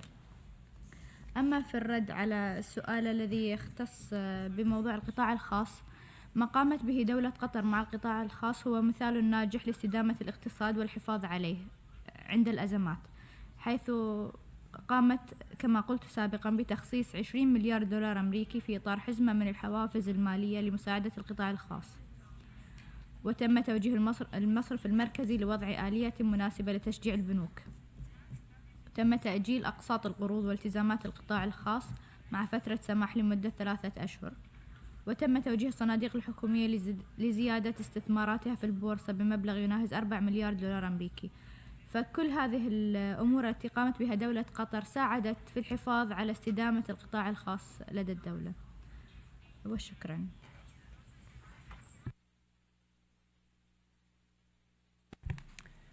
Thank you very much. And then Dr. Anthony, floor is yours. Thank you, moderator. Your Excellency Minister. I'm going to go country by country based on the responses that came in. One, I would like to congratulate Indonesia for learning the program that you're doing on cash transfer. And I like the idea of leveraging on digital technology to see how we can mitigate some of the challenges. So well done, Indonesia. Switzerland, I second you. I don't know if I should speak louder and louder. Young people should be the center of everything that we discuss. I've been saying this in Africa everywhere that I speak. There's no policy that is being made in Africa now that is not about young people. Even politicians cannot be elected without young people going to vote. If 70% of the population, 1.4 billion people, are young people, clearly it speaks for itself. And one of the things that I say, boardrooms should have young people. It's about time white hair, gray-haired hair, with all due respect, to retire and let young people into the boardrooms. It's about time for ministries and governments to have young people in decision-making machinery. So I second, and I hear what is coming from Switzerland. China, I like your idea of recovery that is inclusive, sustainable, and resilient. I think this is a lesson for all of us. Recovery that is inclusive, sustainable, and resilient is a good way to think about how we recover. Djibouti, yes, crisis is very semantic. How you define crisis and how I define crisis is different. It's very contextual. You are very right there. But I think we don't have one size that fits all. Solutions to all the crises that we are facing, there are some that are regional level that we need to share lessons. There are those that will be country specific and would require local context to be able to address them. So my suggestion, my thinking here would be to prioritize and identify what works where and how. If this is what is working in Djibouti, then prioritize there. So having a menu of the list is not necessarily a bad thing, but identifying and prioritizing such list and knowing when to work, how it works, what should we start off with will be very crucial if at all we are to move towards getting actions, because we can even have a list, a menu of actions from here to Timbuktu, and you might not end up doing anything. Azerbaijan, I like your suggestion on revising. I think things are not cast in stone. If there's one thing that we are learning from the crisis is that there's a need to recalibrate how we think, how we do things. And for those who are bureaucrats and decision makers, it's not an easy thing to do with political pressure left, right, and center. But I think it's very important also to increase public awareness. It's important to incentivize. We draw your powers from the people. Without them, you're nothing. Pardon my language, my moderator and chair. So if we draw powers from the people, we need to respect the people. We need to create awareness, and we need to make sure that people are aware of what governments are planning. Resources and investment in SDG is very critical. European Union, I like the question, how do we draw in private sector CSOs and trade unions? Private sector, very crucial. There's no doubt about it. If we think of development, the three wheels of development, the state, private sector, and the civil societies, there's no doubt that we cannot address some of the challenges that our countries are facing if private sector is not involved. They're very crucial in creating jobs. They're very crucial in investing in some of the sectors that the government cannot invest for many reasons that we know of. They're very crucial in many areas in mobilizing resources and so on and so forth. CSOs are very, very important. I sit in a board in Tanzania, the Foundation for Civil Society. And one of the things that we do is to make sure civil society as a watchdog, to be able to, tell the government and say, hey, here you're doing right, here I think you can do this that way.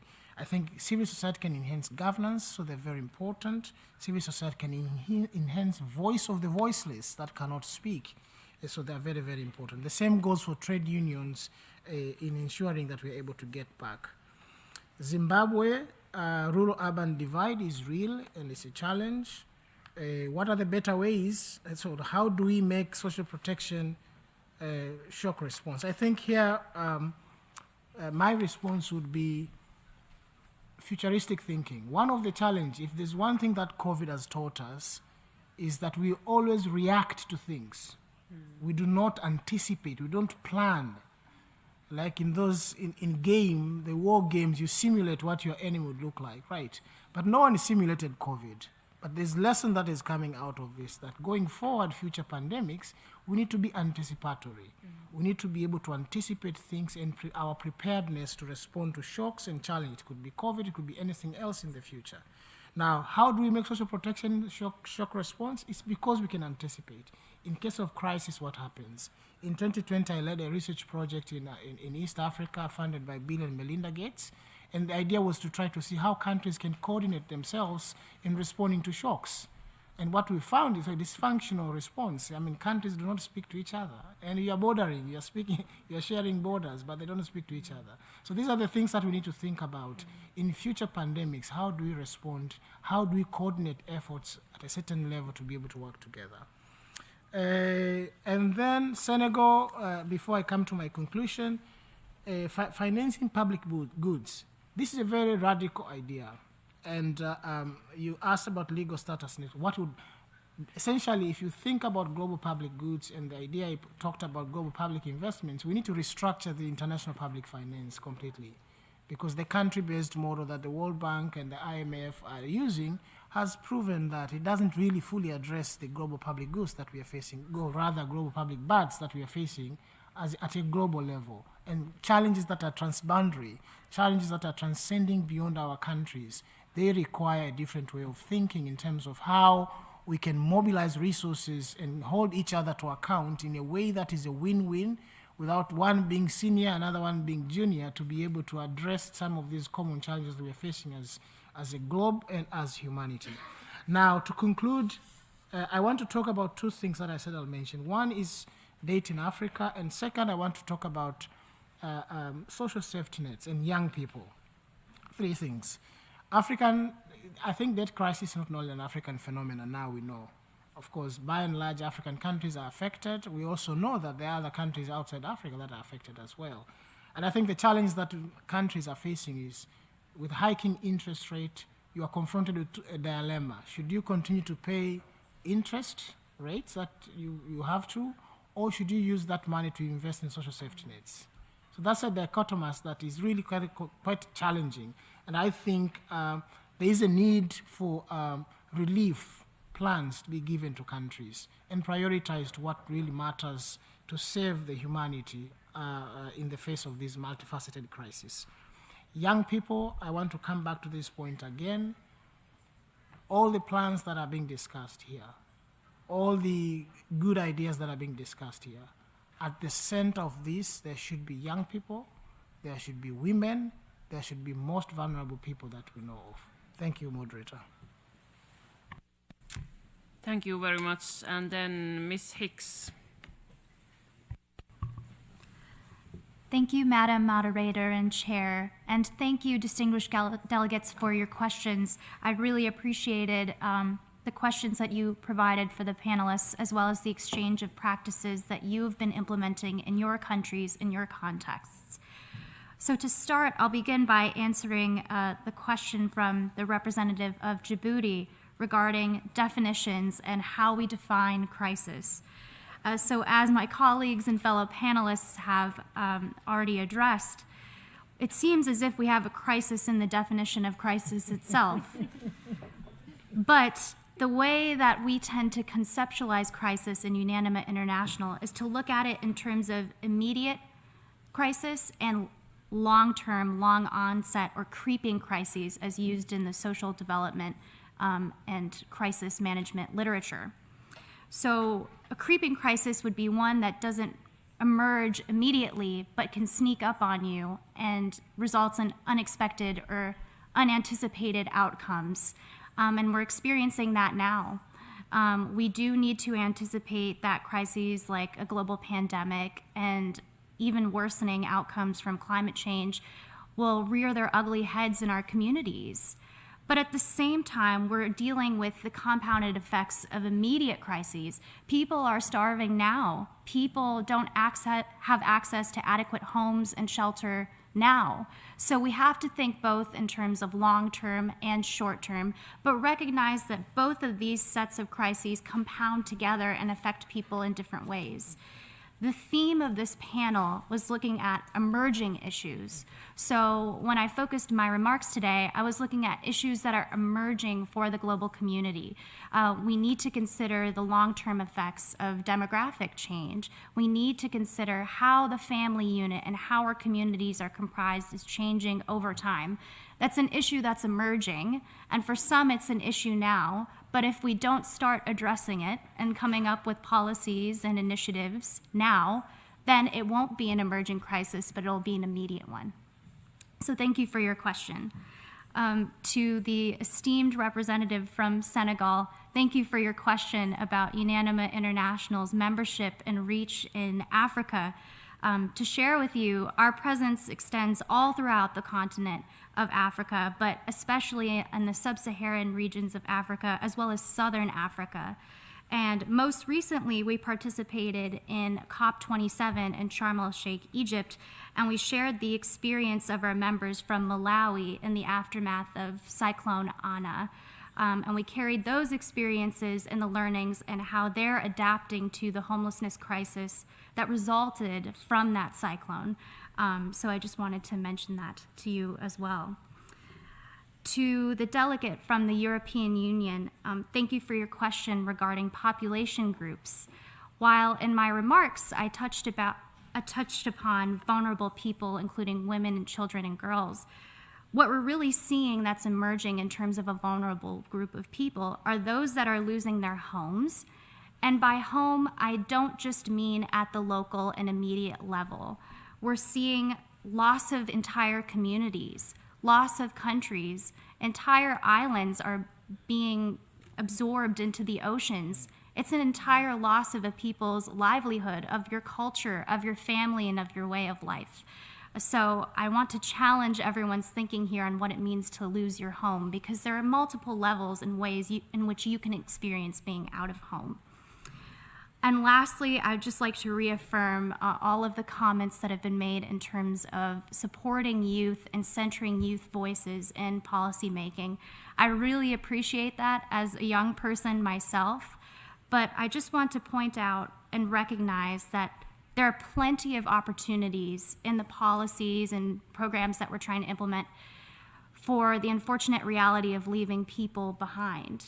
And so while I truly believe we need to include more young people at the table, in the boardrooms, in our institutions, we also need to be mindful of the concerns of older and aging people and their wisdom. It's this intergenerational exchange where we can find solutions to these emerging crises. And with that, I'd like to thank you and give my time back to the chair. Thank you very much, and thank you all for a very interesting discussion. Thank you, our panelists and interventions. And let me repeat what I said already at the beginning. In the universal social protection, I believe it is a priority and it is a key measure to reduce and relieve poverty and to tackle inequality. It helps us and our people during normal times and during different ongoing and future crises, also during climate crisis. I know countries are very different, but one thing we have in common is the constant struggle for ensuring sufficient funding for sustainable development goals and for universal social protection. ODA is very important, but it is not enough. Sustainable financing through progressive taxation and social security contributions is vital, and we should always also look for new and innovative financing solutions, including global cooperation on taxation and curbing illicit financial flows. And of course, we have to make sure that also the private money and private funding goes towards sustainable development goals, and that we can do by incentives, by regulation, and via taxation. But dear friends, when designing and developing social protection systems, it is important that also the most vulnerable people have their voices heard. Universal social protection should be developed in close cooperation with social partners and civil society organizations and other interest groups.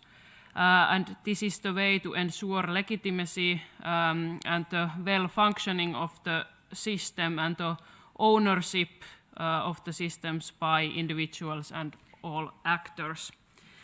But dear Chair, since this is the last time that I will take floor at this CSocD this year, let me reiterate Finland's support for the new Social Summit 2025 proposed by Director General.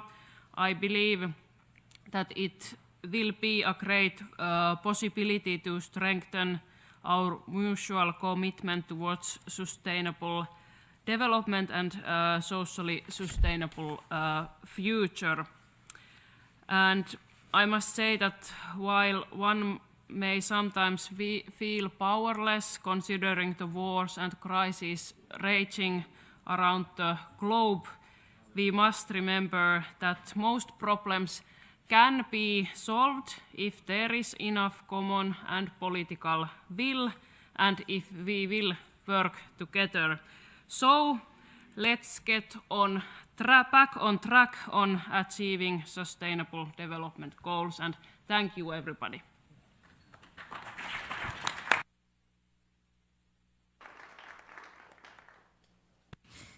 Many thanks, Minister Hannah. Thank you so much for skillfully moderating the panel discussion today, and we very much thank you for your active engagement in CSocD this year, and hopefully we see you soon on different platforms. Dear colleagues, our task today was to identify policies and measures that have proven effective in addressing poverty, inequality, and the other social impacts of the multiple crises. This exceptional panel has exceeded our expectation from Finland to Argentina, Greece, Qatar, and the experience of African countries. We have learned about policies and measures addressing the key social, economic, climate, conflict, and the many crises we are currently dealing with. Climate challenges are food security challenges. Conflicts lead to supply chain problems and leads to inflation and cost of living crisis. These challenges are interlinked. We heard the importance of international solidarity and collaboration as these challenges are global and the solutions are also global. We heard from countries committing to official development assistance and financing for vaccines. We heard a call for a strong financing of global public goods and the need for reforming the international financing architecture to fund actions for sustainable development. We heard as well about the social protection policies in some of the wealthier countries and some of the less wealthy countries. Some of these examples show that many of the policy measures require strong political will for the implementation and careful design to target the most vulnerable. And of course, this is what Her Excellency Minister Hannah have highlighted as well towards in her statement. Dear colleagues, I want to thank again our great moderator, our keynote speakers, panelists for very active engagement, for your participation as well today and your contributions. Before adjourning the meeting, I would like to remind you that tomorrow at 10 a.m. the Commission will resume its consideration of Agenda Item 3A with an interactive dialogue with senior officials of the United Nations system on the priority theme. The meeting is adjourned. Thank you so much.